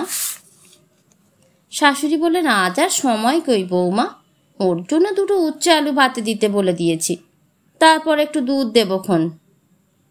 বলুন, সময় নেই কেন মা? শাশুড়ি বিরক্ত হয়ে বললেন, দেখতেই তো পাচ্ছ বৌমা, এতগুলো আঁচ রান্না হতেই 10টা-11টা বেজে যাবে। আজ আমার অখিলে 2-4 জন বন্ধু বান্ধব খাবে, তারা সব হলো অফিসের মানুষ। 10টার মধ্যে খাওয়া না হলে পিত্তি পড়ে সারাদিন আর খাওয়াই হবে না। এর উপর আবার নিরামিষ রান্না করতে গেলে তো রাঁধুনি বাঁচে না, তার প্রাণটাও তো দেখতে হবে বাচ্চা। রাগে সর্বাঙ্গ রিড়ি করে চলতে লাগলো। তবু কোনো মতে আত্মসম্বরণ করে বললুম, শুধু আলু উচ্ছে ভাতে দিয়ে কেউ খেতে পারে? একটুখানি ডাল রাঁধবারও কি সময় হতো না? তিনি আমার মুখের পানে কটমট করে চেয়ে বললেন, তোমার সঙ্গে তর্ক করতে পারি নে বাছা, আমার কাজ আছে। এতক্ষণ রাগ সামলেছিলুম, আর পারলুম না। বলে ফেললুম, কাজ সকলেরই আছে মা। তিনি 30 টাকার কেরানিগিরি করেন না বলে কুলি মজুর বলে তোমরা তুচ্ছ তাচ্ছিল্য করতে পারো, কিন্তু আমি তো তা পারি নে। আমি ওই দিয়ে তাকে খেতে দেব না। রাঁধুনি না রাঁধতে পারে, আমি যাচ্ছি। শাশুড়ি খানিকক্ষণ অবাক হয়ে আমার মুখের পানে চেয়ে থেকে বললেন, তুমি তো কাল এলে বৌমা, এতদিন কি তার খাওয়া হতো শুনি? বললুম, সে খোঁজে আমার দরকার নেই, কিন্তু কাল এলেও আমি কচি খুকি নই মা, এখন থেকে সেসব হতে দিতে পারবো না। রান্নাঘরে ঢুকে রাঁধুনিকে বললুম, বড়বাবুর জন্য নিরামিষ ডাল, ডাল্লা, অম্বল হবে। তুমি না পারো একটা উনুন ছেড়ে দাও, আমি এসে রাঁধছি। বলে আর কোনো তর্কাতর্কির অপেক্ষা না করে স্নান করতে চলে গেলুম। স্বামীর বিছানা আমি রোজ নিজের হাতেই করতুম। এই ধপধপে সাদা বিছানাটার ওপর ভিতরে ভিতরে যে একটা লোভ জন্মাচ্ছিল, হঠাৎ এতদিনের পরে আজ বিছানা করবার সময় সে কথা জানতে পেরে নিজের কাছেই যেন নিজে লজ্জায় মরে গেলুম। ঘড়িতে 12টা বাজতে তিনি শুতে এলেন। কেন যে এত রাত পর্যন্ত জেগে বসে বই পড়ছিলুম, তার পায়ের শব্দ সে খবর আজ এমনি স্পষ্ট করে আমার কানে কানে বলে দিল যে লজ্জায় মুখ তুলে চাইতেও পারলুম না। স্বামী বললেন, এখনো শোওনি যে? আমি বই থেকে মুখ তুলে ঘড়ির পানে তাকিয়ে যেন চমকে উঠলুম। তাই তো, 12টা বেজে গেছে। কিন্তু যিনি সব দেখতে পান তিনি দেখেছিলেন। আমি 5 মিনিট অন্তর ঘড়ি দেখেছি। স্বামী শয্যায় বসে একটু হেসে বললেন, আজ আবার কি হাঙ্গামা বাঁধিয়েছিলে? বললুম, কে বললে? তিনি বললেন, সেদিন তোমাকে তো বলেছি আমি হাত গুনতে জানি। বললুম, জানলে ভালোই, কিন্তু তোমার গোয়েন্দার নাম না বলো, তিনি কি কি দোষ আমার দিলেন শুনি। তিনি বললেন, গোয়েন্দা দোষ দেয়নি, কিন্তু আমি দিচ্ছি।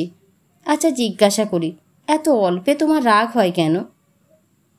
বললুম, অল্প? তুমি কি ভাবো তোমাদের ন্যায় অন্যায়ের বাটখারা দিয়ে সকলের ওজন চলবে? তিনি আবার একটু হাসলেন, বললেন, আমি বসতুম, আমার তো নিজের ওপর অত্যাচারে রাগ করতে নেই। মহাপ্রভু আমাদের গাছের মতো সহিষ্ণু হতে বলেছেন, আর তোমাকে এখন থেকে তাই হতে হবে। কেন, আমার অপরাধ? বৈষ্ণবের স্ত্রী, এইমাত্র তোমার অপরাধ। বললুম, তা হতে পারে, কিন্তু গাছের মতো অন্যায় সহ্য করা আমার কাজ নয়, তা সে যে প্রভুই আদেশ করুন। তাছাড়া যে লোক ভগবান পর্যন্ত মানে না, তার কাছে আবার মহাপ্রভু কি? স্বামী হঠাৎ যেন চমকে উঠলেন। বললেন, কে ভগবান মানে না, তুমি? বললুম, হ্যাঁ আমি। তিনি বললেন, ভগবান মানো না কেন? বললুম, নেই বলে মানি নে, মিথ্যে বলে মানি নে। আমি লক্ষ্য করে দেখেছিলুম আমার স্বামীর হাসি মুখখানি ধীরে ধীরে ম্লান হয়ে আসছিল। এই কথার পরে সে মুখ যেন ছাইয়ের মতো সাদা হয়ে গেল। একটুখানি চুপ করে থেকে বললেন, শুনেছিলুম তোমার মামা নাকি নিজেকে নাস্তিক বলতেন। আমি মাঝখানে ভুল শুধরে দিয়ে বললুম, তিনি নিজেকে নাস্তিক বলতেন না, অ্যাগনস্টিক বলতেন। স্বামী বিস্মিত হয়ে জিজ্ঞাসা করলেন, সে আবার কি? আমি বললুম, অ্যাগনস্টিক তারা, যারা ঈশ্বর আছেন বা নেই কোনো কথাই বলে না। কথাটা শেষ না হতেই স্বামী বলে উঠলেন, থাক এসব আলোচনা, আমার সামনে তুমি কোনো দিন আর কথা মুখে এনো না। তবু তর্ক করতে যাচ্ছিলুম, কিন্তু হঠাৎ তার মুখপানে চেয়ে আমার আর মুখে কোনো কথা জোগালো না। ভগবানের ওপর তার অচল বিশ্বাস আমি জানতুম, কিন্তু কোনো মানুষ যে আর একজনের মুখ থেকে তার অস্বীকার শুনলে এত ব্যথা পেতে পারে এ ধারণাই আমার ছিল না। এই নিয়ে মামার বসবার ঘরে অনেক তর্ক নিজেও করেছি, অপরকেও করতে শুনেছি, রাগারাগি হয়ে যেতে বহুবার দেখেছি, কিন্তু এমন বেদনায় বিবর্ণ হয়ে যেতে কাউকে দেখিনি। আমি নিজেও ব্যথা কম পেলুম না, কিন্তু কোনো তর্ক না করে এভাবে মুখ বন্ধ করে দেওয়ায় অপমানে আমার মাথা হেঁট হয়ে গেল। কিন্তু ভাবি, আমার অপমানের পালাটা এর ওপর দিয়েই কেন সেদিন শেষ হলো না? যে মাদুরটা পেতে আমি নিচে শুতুম সেটা ঘরের কোণে গুটানো থাকতো, আজ কে সরিয়ে রেখেছিল বলতে পারি নে। খুঁজে পাচ্ছি না দেখে তিনি নিজে বিছানা থেকে একটা তোষক তুলে বললেন, আজ এইটে পেতে শো, এত রাত্রে কোথা আর খুঁজে বেড়াবে বলো? তার কণ্ঠস্বরে বিদ্রুপ ব্যঙ্গের লেশ মাত্র ছিল না, তবুও কথাটা যেন অপমানের শুল হয়ে আমার বুকে বিঁধল। রোজ তো আমি নিচেই শুই, সামান্য একখানা মাদুর পেতে যেমন তেমনভাবে রাত্রি যাপন করাটাই ছিল আমার কাছে সবচেয়ে বড় গর্ব। কিন্তু স্বামীর ছোট্ট দুটি কথায় যে আজ আমার সেই গর্ব লাঞ্ছনে রূপান্তরিত হয়ে দেখা দেবে একে ভেবেছিল। অন্যত্র শোবার উপকরণ স্বামীর হাত থেকেই হাত পেতে নিতে হলো, কিন্তু শোভা মাত্রই কান্নার ঢেউ যেন আমার গলা পর্যন্ত ফেনিয়ে উঠল। জানি নে তিনি শুনতে পেয়েছিলেন কি না। সকাল হতে না হতেই তাড়াতাড়ি বিছানা তুলে ঘর থেকে পালাবার চেষ্টা করছি। তিনি ডেকে বললেন, এত ভোরে উঠলে যে? বললুম, ঘুম ভেঙে গেল তাই বাইরে যাচ্ছি। বললেন, একটা কথা আমার শুনবে? রাগে অভিমানে সর্বাঙ্গ ভরে গেল। বললুম, তোমার কথা কি আমি শুনিনি? আমার মুখপানে চেয়ে তিনি একটু হাসলেন। শোনো, আচ্ছা তাহলে কাছে এসো বলি। বললুম, আমি তো কালা নই, এখানে দাঁড়িয়েই শুনতে পাবো। পাবে না গো, পাবে না। বলেই তিনি সুমুখে ঝুঁকে পড়ে আমার হাতটা ধরে ফেললেন। আমি জোর করে ছাড়াতে গেলুম, কিন্তু তার সঙ্গে পারবো কেন? একেবারে বুকের কাছে টেনে নিয়ে হাত দিয়ে জোর করে আমার মুখ তুলে ধরে বললেন, যারা ভগবান মানে তারা কি বলে জানো? তারা বলে স্বামীর কাছে কিছুতেই মিথ্যে বলতে নেই। আমি বললুম, কিন্তু যারা ভগবান মানে না তারা বলে কারুর কাছে মিথ্যে বলতে নেই। স্বামী হেসে বললেন, বটে, কিন্তু তাই যদি হয় অত বড় মিথ্যে কথা মুখে আনলে বলো তো? কি করে বললে ভগবান তুমি মানো না? হঠাৎ মনে হলো এত আশা করে কেউ বুঝি কখনো কারোর সঙ্গে কথা কয়নি, তাই বলতে মুখে বাঁধতে লাগলো। তবু তো পোড়া অহংকার গেল না, বলে ফেললুম, ভগবান মানি বললে বুঝি সত্য কথা বলা হতো? আমাকে আটকে রাখলে কেন? আর কোনো কথা আছে? তিনি ম্লান মুখে আস্তে আস্তে বললেন, আর একটা কথা, মায়ের কাছে আজ মাপ চেও। আমার সর্বাঙ্গ রাগে জ্বলে উঠল। বললুম, মাপ চাওয়াটা কি ছেলে খেলা, না তার কোনো অর্থ আছে? স্বামী বললেন, অর্থ তার এই যে সেটা তোমার কর্তব্য। বললুম, তোমাদের ভগবান বুঝি বলেন যে নিরপরাধ সে নিজে গিয়ে অপরাধীর কাছে ক্ষমা চেয়ে কর্তব্য করুক? স্বামী আমাকে ছেড়ে দিয়ে আমার মুখের পানে খানিকক্ষণ চুপ করে চেয়ে রইলেন। তারপর ধীরে ধীরে বললেন, ভগবানের নাম নিয়ে তামাশা করতে নেই, একথা ভবিষ্যতে কোনো দিনও যেন আর মনে করে দিতে হয় আমায়। আমি তর্ক করতে ভালোবাসি নে। মায়ের কাছে মাপ চাইতে না পারো, তার সঙ্গে আর কখনো বিবাদ করতে যেও না। বললুম, কেন শুনতে পাই নে? তিনি বললেন, না, নিষেধ করা আমার কর্তব্য, তাই নিষেধ করে দিলুম। এই বলে তিনি বাইরে যাবার জন্য উঠে দাঁড়ালেন। আমি আর সইতে পারলুম না, বলুন, কর্তব্যজ্ঞানটা তোমাদের যদি এত বেশি, সে কি আর কারো নেই? আমিও তো মানুষ, বাড়ির মধ্যে আমারও তো কর্তব্য আছে। তা যদি তোমাদের ভালো না লাগে আমাকে বাপের বাড়ি পাঠিয়ে দাও, থাকলেই বিবাদ হবে, এ নিশ্চয়ই বলে দিচ্ছি। তিনি ফিরে দাঁড়িয়ে বললেন, তাহলে গুরুজনদের সঙ্গে বিবাদ করাই বুঝি তোমার কর্তব্য? সে যদি হয় যেদিন ইচ্ছে বাপের বাড়ি যাও, আমাদের কোনো আপত্তি নেই। স্বামী চলে গেলেন। আমি সেইখানেই ধপ করে বসে পড়লুম। মুখ দিয়ে শুধু আমার একটা কথাই বার হলো, হায় রে, যার জন্য চুরি করি সেই বলে চোর। সমস্ত সকালটা যে আমার কি করে কাটলো সে আমিই জানি, কিন্তু দুপুরবেলা স্বামীর মুখ থেকেই যে কথা শুনলুম তাতে বিস্ময়ের আর অবধি রইল না। খেতে বসিয়ে শাশুড়ি বললেন, কাল তোমাকে বলিনি বাছা, কিন্তু এই বউ নিয়ে তো আমি ঘর করতে পারিনি ঘনশ্যাম। কালকের কাণ্ড তো শুনেছ? স্বামী বললেন, শুনেছি মা। শাশুড়ি বললেন, তাহলে যা হোক একটা ব্যবস্থা করো। স্বামী একটুখানি হেসে বললেন, ব্যবস্থা করার মালিক তো তুমি নিজেই মা। শাশুড়ি বললেন, তা কি আর পারি নে বাছা, একদিনেই পারি। এত বড় ধাড়ি মেয়ে, আমার তো বিয়ে দিতেই ইচ্ছে ছিল না, শুধু। স্বামী বললেন, সে কথা ভেবে আর লাভ কি মা? আর ভালো মন্দ যাই হোক, বাড়ির বড় বউকে তার ফেলতে পারবে না। ও চায় আমি একটু ভালো মন্দ খাই, ভালো সে ব্যবস্থাই নয় করে দাও না মা। শাশুড়ি বললেন, অবাক করলি ঘনশ্যাম, আমি কি ভালো মন্দ খেতে দিতে জানি নে যে আজ ও এসে আমাকে শিখিয়ে দেবে? আর তোমারই বা দোষ কি বাবা? অত বড় বউ যেদিন এসেছে সেদিনই জানতে পেরেছি সংসার এবার ভাঙলো। তা বাচ্চা, আমার গিন্নিপনায় যদি আর না চলে, ওর হাতেই না হয় ভাঁড়ারের চাবি দিচ্ছি। কই গা বড় বৌমা, বেরিয়ে এসো গো, চাবি নিয়ে যাও।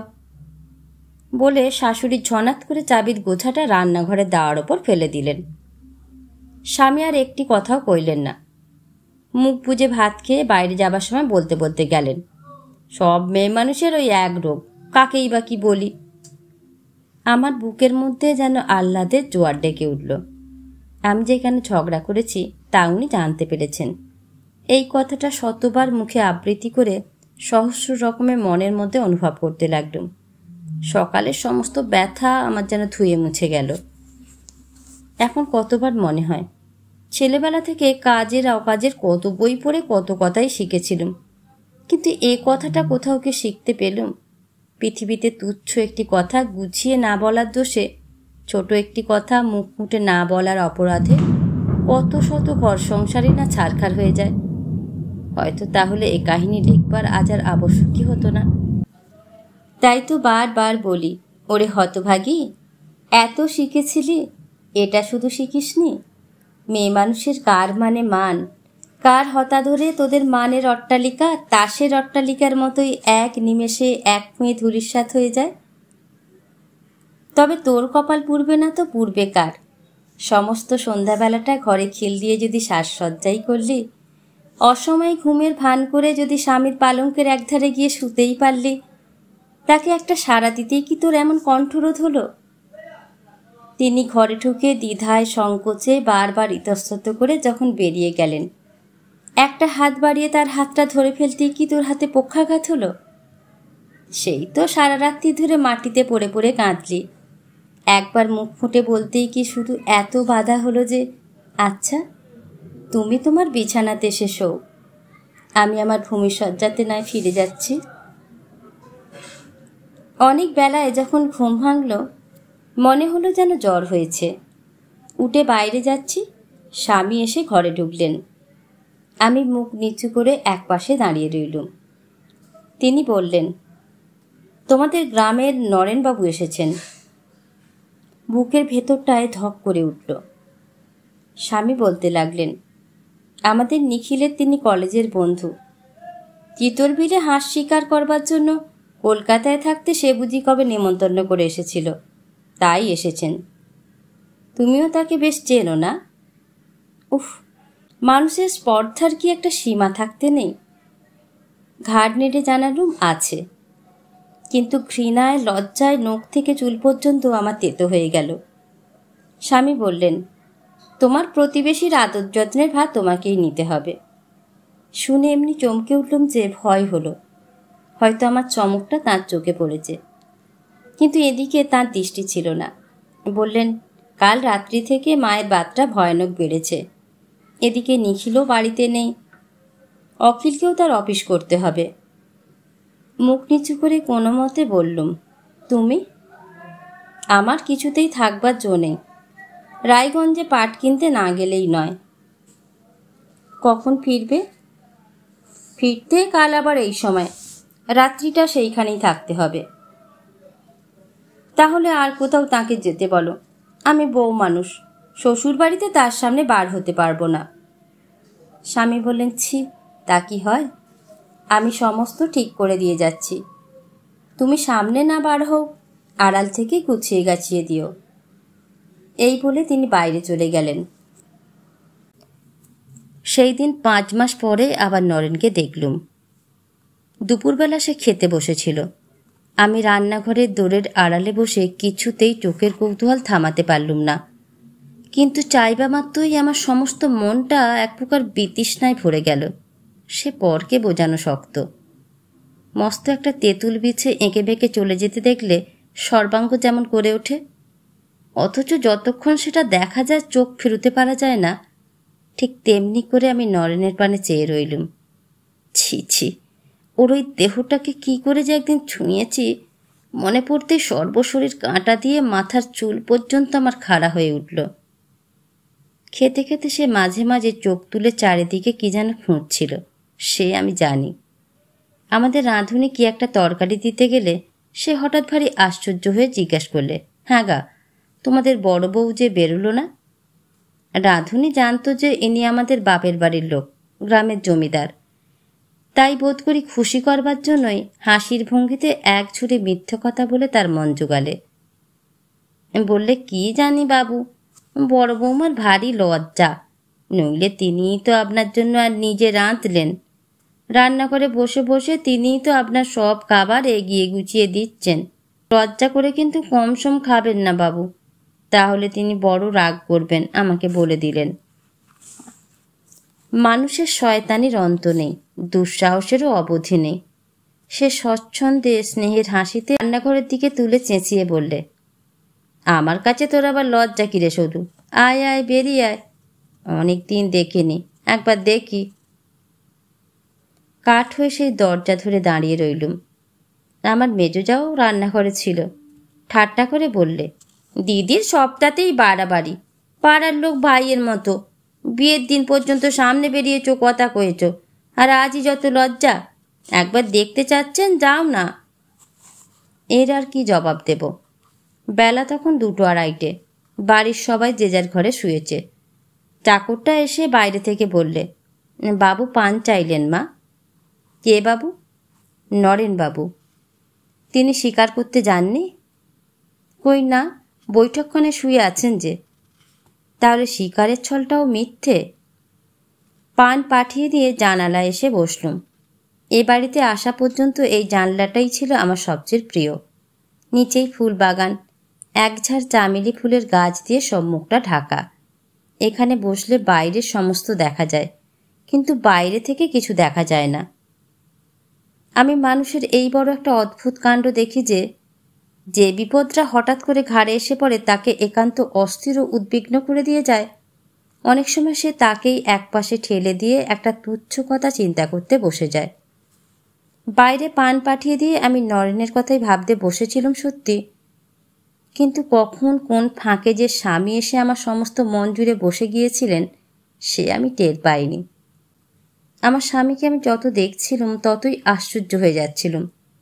সবচেয়ে আশ্চর্য হতাম তার ক্ষমা করবার ক্ষমতা দেখে। আগে আগে মনে হতো এটা দুর্বলতা, পুরুষত্বের অভাব, শাসন করবার সাধ্য নেই বলেই ক্ষমা করেন। কিন্তু যত দিন যাচ্ছিল ততই টের পাচ্ছিলাম তিনি যেমন বুদ্ধিমান তেমনি দৃঢ়। আমাকে যে তিনি ভেতরে ভেতরে কত ভালোবেসেছেন সে তো আমি অসংশয়ে অনুভব করতে পারি, কিন্তু সে ভালোবাসার উপর এতটুকু জোর খাটাবার সাহস তো আমার হয় না।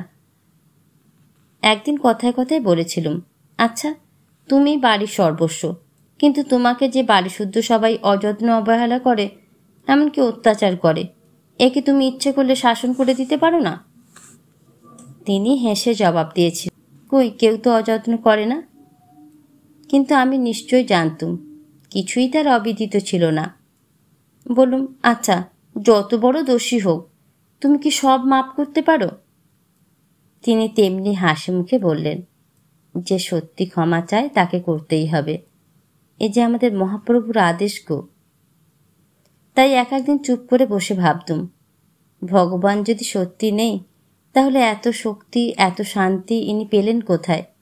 এই যে আমি স্থির কর্তব্য একদিনের জন্য করি নে, তবু তো তিনি কোনোদিন স্বামীর জন্যে আমার অমর্যাদা অপমান করেন না। আমাদের ঘরের কুলুঙ্গিতে একটা শ্বেত পাথরের গৌরাঙ্গ মূর্তি ছিল। আমি কত রাত্রে ঘুম ভেঙে দেখেছি স্বামী বিছানার উপর স্তব্ধ হয়ে বসে এক দৃষ্টে তার পানে চেয়ে আছেন। তার দু চক্ষু বয়ে অশ্রুর ধারা বয়ে যাচ্ছে। সময় সময় তার মুখ দেখে আমারও যেন কান্না আসতো। মনে হতো অমনি করে একটা দিনও কাঁদতে পারলে বুঝি মনের অর্ধেক বেদনা কমে যাবে। পাশের কুলুঙ্গিতে তার খান কতেক বড় আদরের বই ছিল। তার দেখা দেখি আমিও মাঝে মাঝে পড়তুম। লেখাগুলো যে আমি সত্যি বলে বিশ্বাস করতুম তা নয়, তবুও এমন কতদিন হয়েছে, কখন পড়ায় মন লেগে গেছে, কখন বেলা বয়ে গেছে, কখন দুফোঁটা চোখের জল গড়িয়ে গালের ওপর শুকিয়ে আছে, কিছুই ঠাউর পাইনি। কতদিন হিংসে পর্যন্ত হয়েছে। তার মতো আমিও যদি এগুলি সমস্ত সত্যি বলেই ভাবতে পারতুম। কিছুদিন থেকে আমি বেশ টের পেতুম কি একটা ব্যথা যেন প্রতিদিনই আমার বুকের মধ্যে জমা হয়ে উঠছিল। কিন্তু কেন, কিসের জন্য তা কিছুতে হাতড়ে পেতুম না। শুধু মনে হতো আমার যেন কেউ কোথাও নেই। ভাবতুম মায়ের জন্যই বুঝি ভিতরে ভিতরে মন কেমন করে। তাই কতদিন ঠিক করেছি কালই পাঠিয়ে দিতে বলবো। কিন্তু যেই মনে হতো এই ঘরটি ছেড়ে আর কোথাও যাচ্ছি না, অমনি সমস্ত সংকল্প কোথায় যে ভেসে যেত তাকে মুখ ফুটে বলাও হতো না। মনে করলুম যাই, কুলুঙ্গি থেকে বইখানা এনে একটু পড়ি। আজকাল এই বইখানা হয়েছিল আমার অনেক দুঃখের সান্ত্বনা। কিন্তু উঠতে গিয়ে হঠাৎ আঁচলে একটা টান পড়তে ফিরে চেয়ে নিজের চক্ষুকে বিশ্বাস হলো না। দেখি আমার আঁচল ধরে জানালার বাইরে দাঁড়িয়ে নরেন। একটু হলেই চেঁচিয়ে ফেলেছিলুম আর কি। সে কখন এসেছে, কতক্ষণ এভাবে দাঁড়িয়ে আছে কিছুই জানতে পারিনি। কিন্তু কি করে যে সেদিন আপনাকে সামলে ফেলেছিলুম আমি আজও ভেবে পাইনি। ফিরে দাঁড়িয়ে জিজ্ঞাসা করলুম, এখানে এসেছো কেন, স্বীকার করতে? নরেন বললে, বসো, বলছি। আমি জানালার ওপর বসে পড়লুম। স্বীকার করতে যাওনি কেন? নরেন বললে, ঘনশ্যামবাবুর হুকুম পাইনি। যাবার সময় বলে গেলেন আমরা বৈষ্ণব, আমাদের বাড়ি থেকে জীব হত্যা করা নিষেধ। চক্ষের নিমেষে স্বামী গর্বে আমার বুকখানা ফুলে উঠল। তিনি কোনো কর্তব্য ভোলেন না, সেদিক থেকে তার এক বিন্দু দুর্বলতা নেই। মনে মনে ভাবলুম, এই লোকটা দেখে যাক আমার স্বামী কত বড়। বললুম, তাহলে বাড়ি ফিরে গেলে না কেন? সে লোকটা গড়াতের ফাঁক দিয়ে খপ করে আমার হাতটা চেপে ধরে বললে, সদু, টাইফয়েড জ্বরে মরতে মরতে বেঁচে উঠে যখন শুনলুম তুমি পরের হয়েছ আর আমার নেই, তখন বারবার করে বললুম, ভগবান আমাকে বাঁচালে কেন? তোমার কাছে আমি এইটুকু বয়সের মধ্যে এমন কি পাপ করেছি যার শাস্তি দেবার জন্য আমাকে বাঁচিয়ে রাখলে? বললুম, তুমি ভগবান মানো? নরেন থতমত খেয়ে বলতে লাগলো, না, হ্যাঁ, না মানি নে, কিন্তু সে সময় কি জানো? থাকবে। তারপরে? নরেন বলে উঠল, উফ, সে আমার কি দিন, যেদিন শুনলুম তুমি আমারই আছো, শুধু নামে অন্যের, নইলে আমারই, চিরকাল শুধু আমারই। আজও একদিনের জন্য আর কারো শয্যায় রাত্রি। ছি ছি, চুপ করো। কিন্তু কে তোমাকে এ খবর দিলে? কার কাছে শুনলে? তোমাদের যে দাসী 3-4 দিন হলো বাড়ি যাবার নাম করে চলে গেছে, যে মুক্ত কি তোমার লোক ছিল? বলে জোর করে তার হাত ছাড়াতে গেলুম, কিন্তু এবারেও সে তেমনি সজোরে ধরে রাখলে। তার চোখ দিয়ে ফোঁটা 2 জলও গড়িয়ে পড়ল। বলে, সদু, এমনি করে কি আমাদের জীবন শেষ হবে? অমন অসুখে না পড়লে আজ কেউ তো আমাদের আলাদা করে রাখতে পারতো না। যে অপরাধ আমার নিজের নয়, তার জন্য কেন এত বড় শাস্তি ভোগ করব?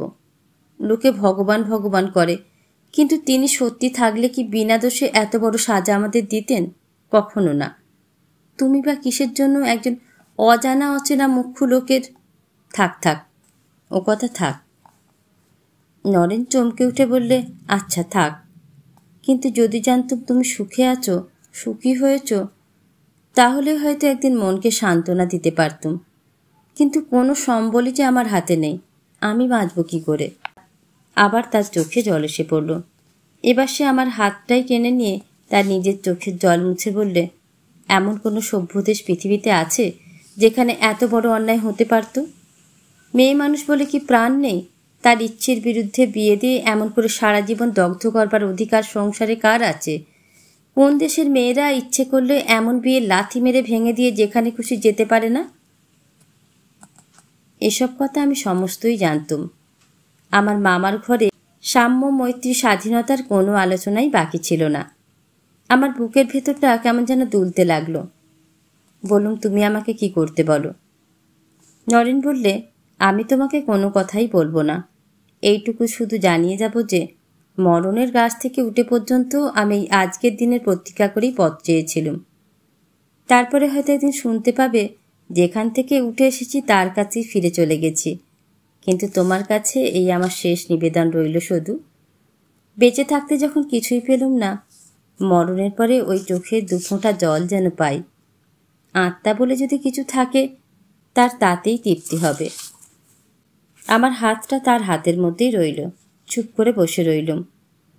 এখন ভাবি, সেদিন যদি ঘুণাকেও জানতুম মানুষের মনের দাম এই, একেবারে উল্টো ধারায় বইয়ে দিতে এইটুকু মাত্র সময়, এইটুকু মাত্র মাল মশলার প্রয়োজন, তাহলে যেমন করে হোক সেদিন তার হাত ছাড়িয়ে নিয়ে জানালা বন্ধ করে দিতুম।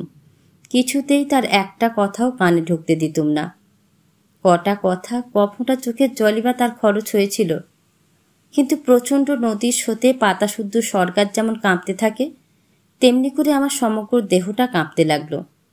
মনে হতে লাগলো নরেন যেন কোন অদ্ভুত কৌশলে আমার 5 আঙুলের ভিতর দিয়ে 500 বিদ্যুতের ধারা আমার সর্বাঙ্গে বইয়ে দিয়ে আমার পায়ের নখ থেকে চুলের ডগা পর্যন্ত অবশ করে আনছে। সেদিন মাঝখানে সেই লোহার গরাদগুলো যদি না থাকতো, আর সে যদি আমাকে টেনে তুলে নিয়ে পালাতো, হয়তো আমি একবার চেঁচাতে পর্যন্ত পারতুম না, ওগো কে আছো, আমাকে রক্ষা করো। দুজনে কতক্ষণ এমন স্তব্ধ হয়েছিলাম জানি নে। সে হঠাৎ বলে উঠল, সদু। কেন? তুমি তো বেশ জানো আমাদের মিথ্যে শাস্ত্রগুলো শুধু মেয়ে মানুষকে বেঁধে রাখবার শেকল মাত্র। যেমন করে হোক আটকে রেখে তাদের সেবা নেবার ফন্দি। সতীর মহিমা কেবল মেয়ে মানুষের বেলায়, পুরুষের বেলায় সব ফাঁকি। আত্মা আত্মা যে করি, সে কি মেয়ে মানুষের দেহে নেই? তার কি স্বাধীন সত্তা নেই? সে কি শুধু এসেছিল পুরুষের সেবাদাসী হবার জন্য? বৌমা, বলি কথা তোমাদের শেষ হবে না বাঁচা? মাথার উপর বাজ ভেঙে পড়ল। বোধ করি মানুষ এমন চমকে ওঠে না। আমরা দুজনে যেমন করে চমকে উঠলুম। নরেন হাত ছেড়ে দিয়ে বসে পড়ল। আমি মুখ ফিরিয়ে দেখলুম বারান্দায় খোলা জানালার ঠিক সম্মুখে দাঁড়িয়ে আমার শাশুড়ি। বললেন, বাঁচা, এ পাড়ার লোকগুলো তো তেমন সভ্যভব্য নয়। অমন করে চোপের মধ্যে দাঁড়িয়ে কান্নাকাটি করতে দেখলে হয়তো বা দোষের ভেবে নেবে। বলি, বাবুটিকে ঘরে ডেকে পাঠালেই তো দেখতে শুনতে সব দিকে বেশ হতো। কি একটা জবাব দিতে গেলুম, কিন্তু মুখের মধ্যে জিভটা আমার আড়ষ্ট রইল। একটা কথাও ফুটল না। তিনি একটুখানি হেসে বললেন, বলতে পারি নে বাছা, শুধু ভেবেই মরি বৌমাটি কেন আমার এত কষ্ট সয়ে মাটিতে শুয়ে থাকেন। তা বেশ, বাবুটি নাকি দুপুরবেলা চা খান। চা তৈরিও হয়েছে। একবার মুখ বাড়িয়ে জিজ্ঞাসা করো দেখি বৌমা, চায়ের পেয়ালাটা বৈঠকখানায় পাঠিয়ে দেবো না ওই বাগানে দাঁড়িয়ে খাবেন? উঠে দাঁড়িয়ে প্রবল চেষ্টায় তবে কথা কইতে পারলুম। বলুম, তুমি কি রোজ এমনি করে আমার ঘরে আড়ি পাতো মা?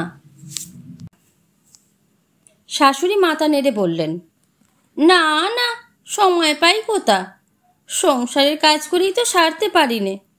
এই দেখো না বাছা, বাতে মরছি, তবু চা তৈরি করতে রান্নাঘরে ঢুকতে হয়েছিল। তাই এই ঘরেই না হয় পাঠিয়ে দিচ্ছি। বাবুটির আবার ভারী লজ্জার শরীর, আমি থাকলে হয়তো খাবেন না, তা যাচ্ছি আমি। বলে তিনি ফিক করে একটু মুচকি হেসে চলে গেলেন। এমনই মেয়ে মানুষের বিদ্বেষ। প্রতিশোধ নেবার বেলায় শাশুড়ি বধূর মান্য সম্বন্ধের কোনো উঁচু নিচুর ব্যবধানই রাখলেন না। সেখানেই মেঝের ওপর চোখ বুজে শুয়ে পড়লুম। সর্বাঙ্গ বয়ে ঝরঝর করে ঘাম ঝরে সমস্ত মাটিটা ভিজে গেল। শুধু একটা সান্ত্বনা ছিল, আজ তিনি আসবেন না। আজকের রাত্রিটা অন্তত চুপ করে পড়ে থাকতে পারবো, তার কাছে কৈফিয়ত দিতে হবে না। কতবার ভাবলুম উঠে বসি, কাজকর্ম করি, যেন কিছুই হয়নি, কিন্তু কিছুতেই পারলুম না। সমস্ত শরীর যেন থরথর করতে লাগলো। সন্ধ্যা উত্তীর্ণ হয়ে গেল, এ ঘরে কেউ আলো দিতে এলো না। রাত্রি তখন প্রায় 8টা। সহসা তার গলা বাইরে থেকে কানে আসতেই বুকের সমস্ত রক্ত চলাচল যেন একেবারে থেমে গেল। তিনি চাকরকে জিজ্ঞাসা করছিলেন, বঙ্কু, নরেনবাবু হঠাৎ চলে গেল কেন রে? চাকরের জবাব শোনা গেল না। তখন নিজেই বললেন, খুব সম্ভব স্বীকার করতে বারণ করেছিলাম বলে। তা উপায় কি? অন্তরে ঠুকতেই শাশুড়ি ঠাকুরুন ডেকে বললেন, একবার আমার ঘরে এসো তো বাছা।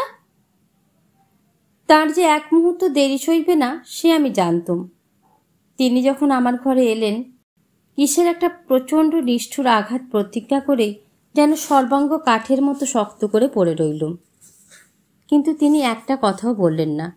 কাপড় চোপড় ছেড়ে সন্ধ্যা আহ্নিক করতে বেরিয়ে গেলেন, যেন কিছুই হয়নি। শাশুড়ি তাকে যেন এইমাত্র একটা কথাও বলেনি। তারপরে যথাসময়ে খাওয়া দাওয়া শেষ করে তিনি ঘরে শুতে এলেন। সারা রাত্রির মধ্যে আমার সঙ্গে একটা কথাও হলো না। সকালবেলা সমস্ত দ্বিধা সংকোচ প্রাণপণে ছেড়ে ফেলে দিয়ে রান্নাঘরে ঢুকতে যাচ্ছি। মেজুজা বললেন, হেসেলে তোমার আর এসে কাজ নেই দিদি, আজ আমিই আছি। বললুম, তুমি থাকলে কি আমাকে থাকতে নেই মিস্তি? কাজ কি, মা কি জন্য বারণ করে গেলেন বলে তিনি যে ঘাড় ফিরিয়ে মুখ টিপে টিপে হাসতে লাগলেন, সে আমি স্পষ্ট টের পেলুম। মুখ দিয়ে আমার একটা কথাও বার হলো না। আড়ষ্ট হয়ে কিছুক্ষণ চুপ করে দাঁড়িয়ে থেকে ঘরে ফিরে এলুম। দেখলুম বাড়ি শুদ্ধ সকলের মুখ ঘোর অন্ধকার। শুধু যার মুখ সবচেয়ে অন্ধকার হবার কথা, তার মুখেই কোনো বিকার নেই। স্বামীর নিত্য প্রসন্ন মুখ আজও তেমনি প্রসন্ন। হায় রে, শুধু একবার গিয়ে যদি বলি, প্রভু, এই পাপিষ্ঠার মুখ থেকে তার অপরাধের বিবরণ শুনে তাকে নিজের হাতে দণ্ড দাও। কিন্তু সমস্ত লোকের এই বিচারহীন শাস্তি আমার আর সহ্য হয় না। কিন্তু সে তো কোনো মতেই পারলুম না। তবু এই বাড়িতে, এই ঘরের মধ্যেই আমার দিন কাটতে লাগলো। এ কেমন করে আমার দ্বারা সম্ভব হতে পেরেছিল তা আমি আজ জানি। যে কাল মায়ের বুক থেকে পুত্রশোকের ভার পর্যন্ত হালকা করে দেয়, সে যে এই পাপিষ্ঠার মাথা থেকে তার অপরাধ বোঝা লঘু করে দেবে, সে আর বিচিত্র কি? যে দণ্ড একদিন মানুষ অকাতরে মাথায় তুলে নেয়, আর একদিন তাকেই সে মাথা থেকে ফেলতে পারলে বাঁচে। কালের ব্যবধানে অপরাধের খোঁচা যতই অস্পষ্ট, যত লঘু হয়ে আসতে থাকে, দণ্ডের ভার ততই গুরুতর, ততই অসহ্য হয়ে উঠতে থাকে। এই তো মানুষের মন, এই তো তার গঠন, তাকে অনিশ্চিত সংশয় মরিয়া করে তোলে। একদিন দুদিন করে যখন 7 দিন কেটে গেল, তখন কেবলই মনে হতে লাগলো, এতই কি দোষ করেছি যে স্বামী একটা মুখের কথাও জিজ্ঞাসা না করে নির্বিচারে দণ্ড দিয়ে যাবেন? কিন্তু তিনি যে সকলের সঙ্গে মিলে নিঃশব্দে আমাকে পীড়ন করে যাচ্ছেন, এ বুদ্ধি যে কোথায় পেয়েছিলাম এখন তাই শুধু ভাবি। সেদিন সকালে শুনলাম শাশুড়ি বলছেন, ফিরে এলি মা মুক্ত? 5 দিন বলে কতদিন দেরি করলি বলতো বাছা? সে যে কেন ফিরে এসেছে তা মনে মনে বুঝলুম। নাইতে যাচ্ছি, দেখা হলো। মুচকি হেসে হাতের মধ্যে একটা কাগজ গুঁজে দিলে। হঠাৎ মনে হলো সে যেন এক টুকরো জ্বলন্ত কয়লা আমার হাতের তেলেও টিপে ধরেছে। ইচ্ছে হলো তক্ষুনি কুটি কুটি করে ছিঁড়ে ফেলে দিই। কিন্তু সে যে নরেনের চিঠি, না পড়েই যদি ছিঁড়ে ফেলতে পারবো, তাহলে মেয়ে মানুষের মনের মধ্যে বিশ্বে সেই অফুরন্ত চিরন্তন কৌতূহল জমা রয়েছে কিসের জন্যে? নির্জন পুকুর ঘাটে জলে পা ছড়িয়ে দিয়ে চিঠি খুলে বসলুম। অনেকক্ষণ পর্যন্ত একটা কথাও পড়তে পারলুম না। চিঠি লাল কালিতে লেখা। মনে হতে লাগলো তার রাঙা অক্ষরগুলো যেন একপাল কেন্নর বাচ্চার মতো গায়ে গায়ে জড়িয়ে কিলকিল করে নড়ে নড়ে বেড়াচ্ছে। তারপরে পড়লুম। একবার, দুবার, তিনবার পড়লুম। তারপরে টুকরো টুকরো করে ছিঁড়ে জলে ভাসিয়ে দিয়ে স্নান করে ঘরে ফিরে এলুম। কী ছিল তাতে? সংসারে যা সবচেয়ে বড় অপরাধ তাই লেখা ছিল। ধোপা এসে বললে, মা ঠাকরুন, বাবুর কাপড় দাও। জামার পকেটগুলো সব দেখে নিতে গিয়ে একখানা পোস্টকার্ড বেরিয়ে এলো। হাতে তুলে দেখি আমার চিঠি, মা লিখেছেন। তারিখ দেখলুম 5 দিন আগের, কিন্তু আজও আমি পাইনি। পড়ে দেখি সর্বনাশ। মা লিখেছেন শুধু রান্নাঘরটি ছাড়া আর সমস্ত পুড়ে ভস্মসাৎ হয়ে গেছে। এই ঘরটির মধ্যে কোনো মতে সবাই মাথা গুঁজে আছেন। দু চোখ জ্বালা করতে লাগলো, কিন্তু এক ফোঁটা জল বেরোলো না। কতক্ষণ যে এভাবে বসেছিলুম জানি নে। ধোপার চিৎকারে আবার সজাগ হয়ে উঠলুম। তাড়াতাড়ি তাকে কাপড়গুলো ফেলে দিয়ে বিছানায় এসে শুয়ে পড়লুম। এইবার চোখের জলে বালিশ ভিজে গেল। কিন্তু এই কি তাঁর ঈশ্বরপরায়ণতা? আমার মা গরিব, এক বিন্দু সাহায্য করতে অনুরোধ করে এই ভয়ে চিঠিখানা পর্যন্ত আমাকে দেওয়া হয়নি। এত বড় ক্ষুদ্রতা আমার নাস্তিক মামার দ্বারা কি কখনো সম্ভব হতে পারত? আজ তিনি ঘরে আসতে কথা কইলুম। বললুম, আমাদের বাড়ি পুড়ে গেছে। তিনি মুখোপানে চেয়ে বললেন, কোথায় শুনলে? গায়ের ওপর পোস্টকার্ড ছুঁড়ে ফেলে দিয়ে জবাব দিলুম, ধোপাকে কাপড় দিতে তোমারই পকেট থেকে পেলুম। দেখো, আমাকে নাস্তিক বলে তুমি ঘৃণা করো জানি, কিন্তু যারা লুকিয়ে পড়ে চিঠি পড়ে, আড়ালে গোয়েন্দাগিরি করে বেড়ায়, তাদের আমরাও ঘৃণা করি। তোমার বাড়ি শুদ্ধ লোকেরই কি এই ব্যবসা? যে লোক নিজের অপরাধে মগ্ন হয়ে আছে তার মুখে এই কথা। কিন্তু আমি নিঃসংশয়ে বলতে পারি, এত বড় স্পর্ধিত আঘাত আমার স্বামী ছাড়া আর কেউ সহ্য করতে পারত না। মহাপ্রভু শাসন কি অক্ষয় কবচের মতোই যে তার মনটিকে অহর্নিশ ঘিরে রক্ষে করত, আমার এমন তীক্ষ্ণ শুলও খান খান হয়ে পড়ে গেল। একটুখানি ম্লান হেসে বললেন, যেমন অন্যমনস্ক হয়ে পড়ে ফেলেছিলাম শুধু, আমাকে মাপ করো। এই প্রথম তিনি আমাকে নাম ধরে ডাকলেন। বললুম, মিথ্যে কথা, তাহলে আমার চিঠি আমাকে দিতে, কেন এই খবর লুকিয়েছ তাও জানি। তিনি বললেন, শুধু দুঃখ পেতে বইতো না, তাই ভেবেছিলাম কিছুদিন পরে তোমাকে জানাবো। বললুম, কেমন করে তুমি হাত গোনো সে আমার জানতে বাকি নেই। তুমি কি বাড়ি শুধু সবাইকে আমার পিছনে গোয়েন্দা লাগিয়েছ, স্পাই? ইংরেজ মহিলারা এমন স্বামীর মুখ পর্যন্ত দেখে না, তা জানো? ওরে হতভাগী, বল বল, যা মুখে আসে বলে নে, শাস্তি তোর গেছে কোথায়, সবই যে তোলা রইল। স্বামী স্তব্ধ হয়ে বসে রইলেন, একটা কথারও জবাব দিলেন না। এখন ভাবি, এত ক্ষমা করতেও মানুষে পারে? কিন্তু আমার ভিতরে যত গ্লানি, যত অপমান এতদিন ধীরে ধীরে জমা হয়ে উঠেছিল, একবার মুক্তি পেয়ে তারা কোনো মতেই আর ফিরতে চাইল না। একটু থেমে আবার বললুম, আমি হেসেলে ঢুকতে। তিনি একটুখানি যেন চমকে উঠে মাঝখানেই বলে উঠলেন, উফ, তাই বটে, তাই আমার খাবার ব্যবস্থাটা আবার। বললুম, সে নালিশ আমার নয়। বাঙালির ঘরে জন্মেছি বলে যে তোমরা খুঁচে খুঁচে আমাকে তিল তিল করে মারবে, সে অধিকার তোমাদের আমি কিছুতেই দেব না, তা নিশ্চয় যেন। আমার মামার বাড়িতে এখনও রান্নাঘরটা বাকি আছে, আমি তার মধ্যেই আবার ফিরে যাব। কাল আমি যাচ্ছি। স্বামী অনেকক্ষণ চুপ করে বসে থেকে বললেন, যাওয়াই উচিত বটে, কিন্তু তোমার গয়নাগুলো রেখে যেও। শুনে অবাক হয়ে গেলুম, এত হীন, এত ছোট স্বামীর স্ত্রী আমি। পোড়া মুখে হঠাৎ হাসি এলো। বললুম, সেগুলো কেড়ে নিতে চাও তো? বেশ, আমি রেখেই যাব। প্রদীপের ক্ষীণ আলোতে স্পষ্ট দেখতে পেলুম তার মুখখানি যেন সাদা হয়ে গেল। বললেন, না না, তোমার কিছু গয়না আমি ভিক্ষে চাচ্ছি, আমার টাকার বড় অনটন, তাই বাঁধা দেব। কিন্তু এমন পোড়া কপালি আমি যে ও মুখ দেখেও কথাটা বিশ্বাস করতে পারলুম না। বললুম, বাঁধা দাও, বেচে ফেলো, যা ইচ্ছে করো, তোমাদের গয়নার ওপর আমার এতটুকু লোভ নেই। বলে তখনই বাক্স খুলে আমার সমস্ত গয়না বিছানার ওপর ছুঁড়ে ফেলে দিলুম। যে দুগাছি বালা মা দিয়েছিলেন সেই দুটি ছাড়া গা থেকে পর্যন্ত গয়না খুলে ফেলে দিলুম। তাতেও তৃপ্তি হলো না। বেনারসি কাপড় জামা প্রভৃতি যা কিছু এরা দিয়েছিলেন সমস্ত বার করে টান মেরে ফেলে দিলুম। স্বামী পাথরের মতো স্থির নির্বাক হয়ে বসে রইলেন। আমার ঘৃণায় বৃতৃষ্ণায় সমস্ত মনটা এমন বিষিয়ে উঠল যে এক ঘরের মধ্যে থাকাও অসহ্য হয়ে উঠল। বেরিয়ে এসে অন্ধকার বারান্দার একধারে আঁচল পেতে শুয়ে পড়লুম। মনে হলো দৌড়ের আড়াল থেকে কে যেন বেরিয়ে গেল। কান্নায় বুক ফেটে যেতে লাগলো। তবু প্রাণপণে মুখে কাপড় গুঁজে দিয়ে মান বাঁচালুম। কখন ঘুমিয়ে পড়েছিলাম জানি না। উঠে দেখি ভোর হয়। ঘরে গিয়ে দেখি বিছানা খালি। দু একখানা ছাড়া প্রায় সমস্ত গয়না নিয়ে তিনি কখন বেরিয়ে গেছেন। সারাদিন তিনি বাড়ি এলেন না। রাত্রি 12টা বেজে গেল, তাঁর দেখা নেই। তন্দার মধ্যেও বোধ করি ঝজাক ছিলুম। রাত্রি 2টোর পর বাগানের দিকে সেই জানালাটার গায়ে খটখট শব্দ হতেই বুঝলুম এ নরেন। কেমন করে যেন আমি নিশ্চয়ই জানতুম আজ রাত্রে সে আসবে। স্বামী ঘরে নেই, এ খবর মুক্ত দেবেই, এবং এ সুযোগ সে কিছুতে ছাড়বে না।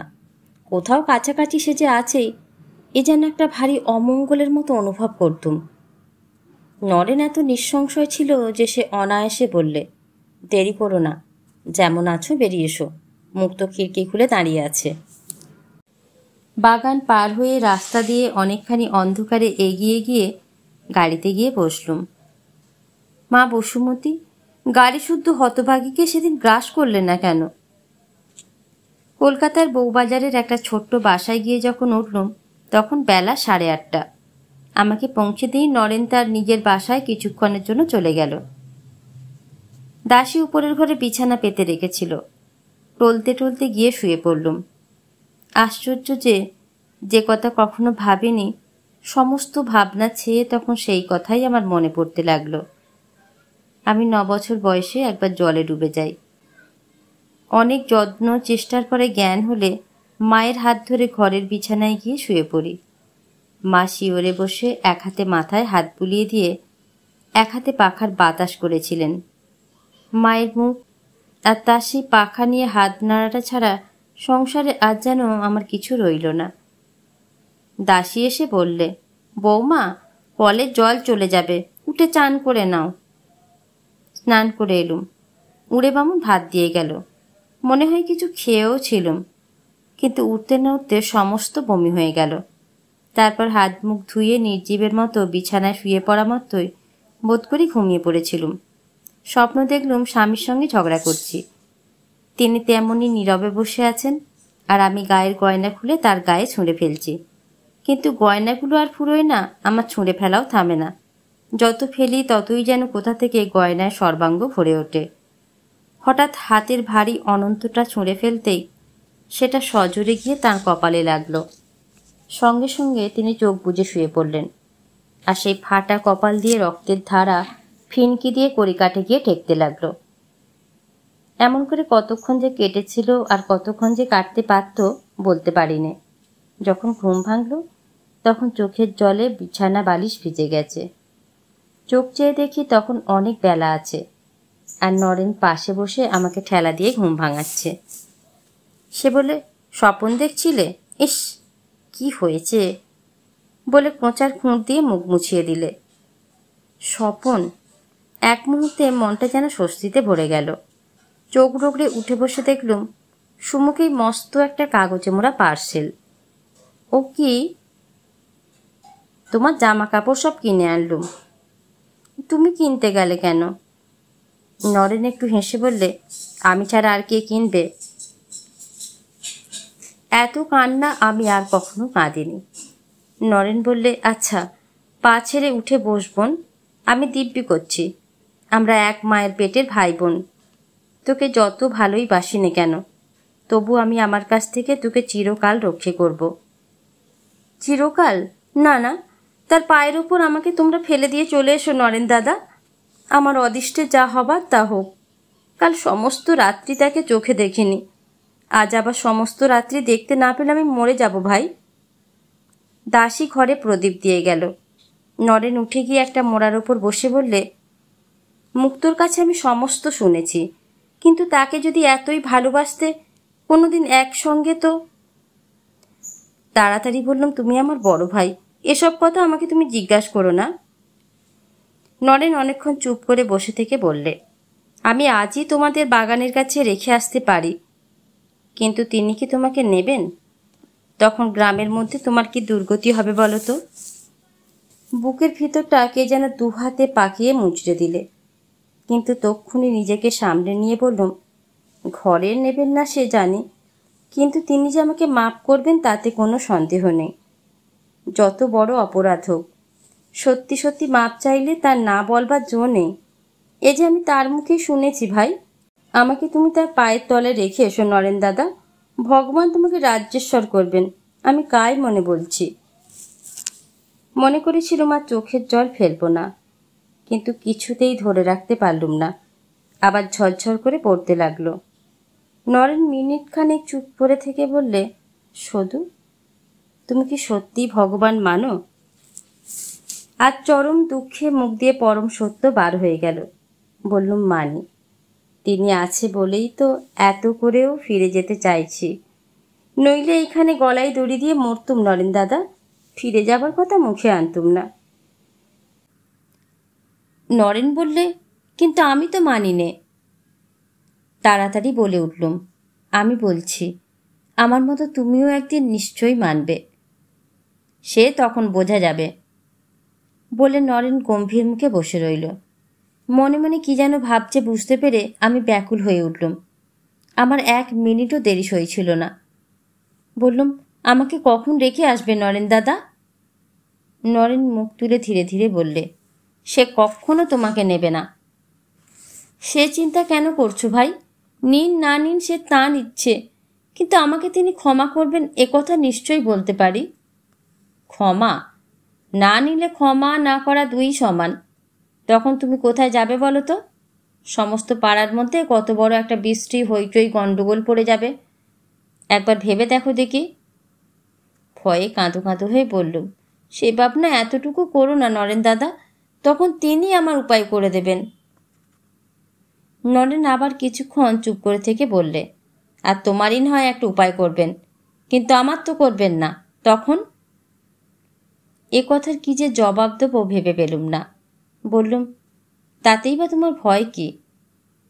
নরেন ম্লান মুখে জোর করে একটু হেসে বললে, ভয় এমন কিছু নয়, 5-7 বছরের জন্য জেল খাটতে হবে। শেষকালে এমন করে তুমি আমাকে ডোবাবে জানলে আমি এতে হাতই দিতুম না। মনের এতটুকু স্থিরতা নেই, এ কি ছেলে খেলা? আমি কেঁদে ফেলে বললুম, তবে আমার কি উপায় হবে ভাই? আমার সমস্ত অপরাধ তার পায়ে নিবেদন না করে তো আমি কিছুতেই বাঁধব না। নরেন দাঁড়িয়ে উঠে বললে, শুধু নিজের কথাই ভাবছ, আমার বিপদ তো ভাবছ না? এখন সব দিক না বুঝে আমি কোনো কাজ করতে পারবো না। ও কি, বাসায় যাচ্ছ নাকি? রাগে দুঃখে হতাশ্বাসে আমি মাটিতে লুটিয়ে পড়ে মাথা কুঁটতে লাগলুম।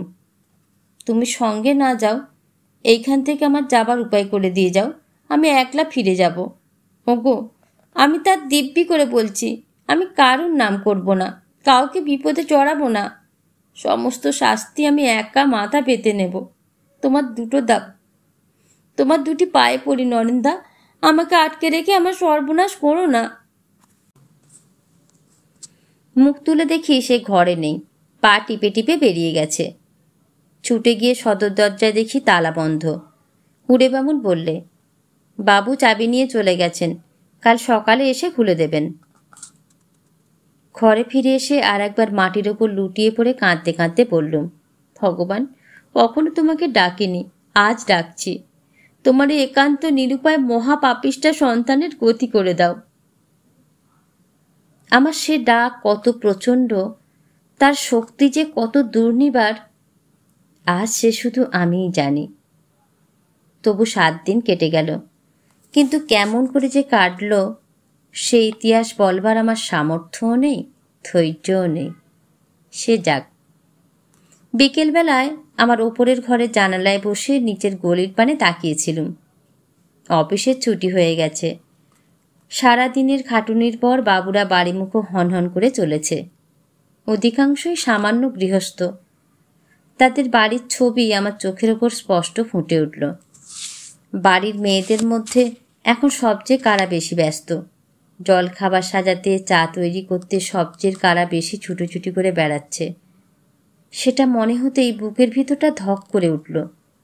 মনে পড়ল তিনিও সমস্ত দিন হাড়ভাঙা পরিশ্রমের পর বাড়ি ফিরে এলেন। কোথায় কাপড়, কোথায় গামছা, কোথায় জল। ডাকাডাকির পর হয়তো কেউ সাড়াও দিলে না। তারপরে হয়তো মেজে দেওরের খাবারের সঙ্গে তাঁরও একটুখানি জল খাবারের জোগাড় মেজে বউ করে রেখেছে। না হয় ভুলেই গেছে। আমি তো আর নেই, ভুলতে ভয়ই বা কি। হয়তোবা শুধু এক গ্লাস জল চেয়ে খেয়ে ময়লা বিছানাটা কোঁচা দিয়ে একটু ঝেড়ে নিয়ে শুয়ে পড়বেন। তারপরে রাত দুপুরে দুটো শুকনো ঝরঝরে ভাত, একটু ভাতে পোড়া, ওবেলার একটুখানি ডাল হয়তোবা আছে, হয়তোবা উঠে গেছে। সকলকে দিয়ে থুয়ে দুধ একটু বাঁচে তো সে পরম ভাগ্য। নিরীহ ভালো মানুষ, কাউকে কড়া কথা বলতে পারেন না, কারোর ওপর রাগ দেখাতে জানেন না। ওরে মহাপাতকি, এত বড় নিষ্ঠুর মহাপাপ তোর চেয়ে বেশি সংসারে কেউ কি কোনোদিন করেছে? ইচ্ছে হলো এই লোহার গড়াতেতে মাথাটা ছেঁচে ফেলে সমস্ত ভাবনা চিন্তার এখানেই শেষ করে দিই। বোধ করি অনেকক্ষণ পর্যন্ত কোনো দিকেই চোখ ছিল না। হঠাৎ কড়া নাড়ার শব্দে চমকে উঠে দেখি সদর দরজায় দাঁড়িয়ে নরেন আর মুক্ত। তাড়াতাড়ি চোখ মুছে ফেলে নিচের বিছানায় এসে বসলুম। সেই দিন থেকে নরেন আর আসেনি। আমার সমস্ত মন যে কোথায় পড়ে আছে নিঃসংশয়ে বুঝতে পেরেছিল বলে ভয়ে এদিক মারাতো না। তার নিজের ধারণা জন্মেছিল বিপদে পড়লে স্বামীর বিরুদ্ধে আমি তার উপকারেই লাগব না। তাই তার ভয়ও যেমন হয়েছিল, রাগও তেমনি হয়েছিল।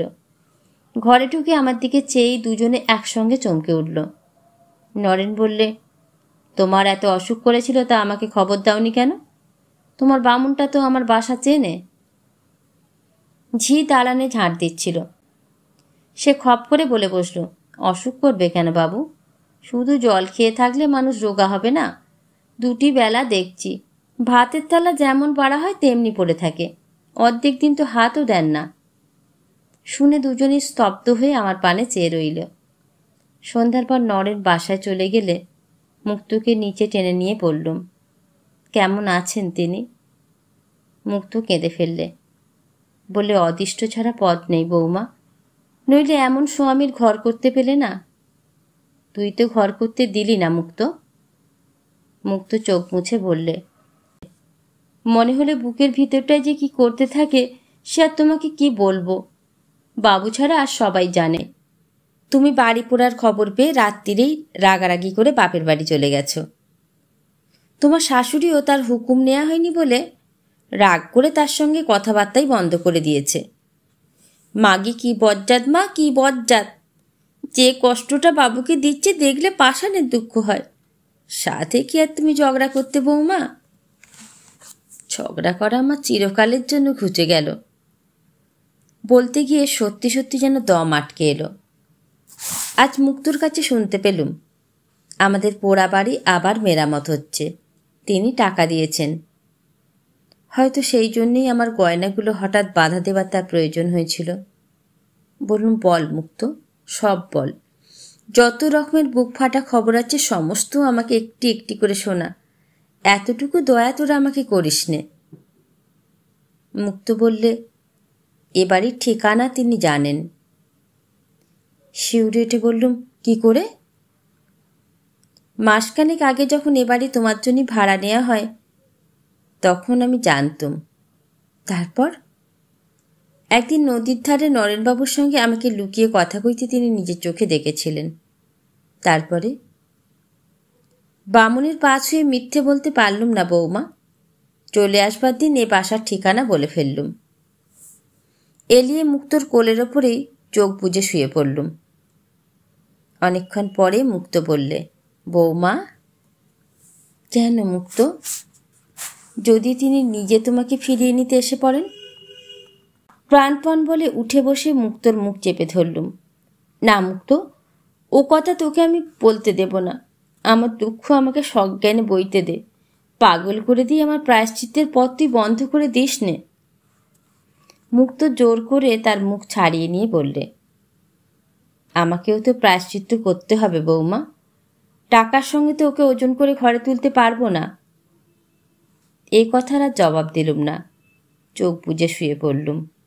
মনে মনে বললুম, ওরে মুক্ত, পৃথিবী এখনো পৃথিবী আছে। আকাশ কুসুমের কথা কানেই শোনা যায়, তাকে ফুঁকতে কেউ আজও চোখে দেখেনি। ঘণ্টাখানেক পরে মুক্ত নিচে থেকে ভাত খেয়ে ফিরে এলো। তখন রাত্রি 10টা। ঘরে ঢুকেই বললে, মাথার আঁচলটা তুলে দাও বৌমা, বাবু আসছেন, বলেই বেরিয়ে গেল। আবার এত রাত্রে? তাড়াতাড়ি কাপড় সেরে উঠে বসতেই দেখলুম দোরগোড়ায় দাঁড়িয়ে নরেন নয়, আমার স্বামী। বললেন, তোমাকে কিছুই বলতে হবে না, আমি জানি তুমি আমারই আছো, বাড়ি চলো। মনে মনে বললুম, ভগবান, এত যদি দিলে তবে আরও একটু দাও। ওই দুটি পায়ে মাথা রাখবার সময়টুকু পর্যন্ত আমাকে সচেতন রাখো।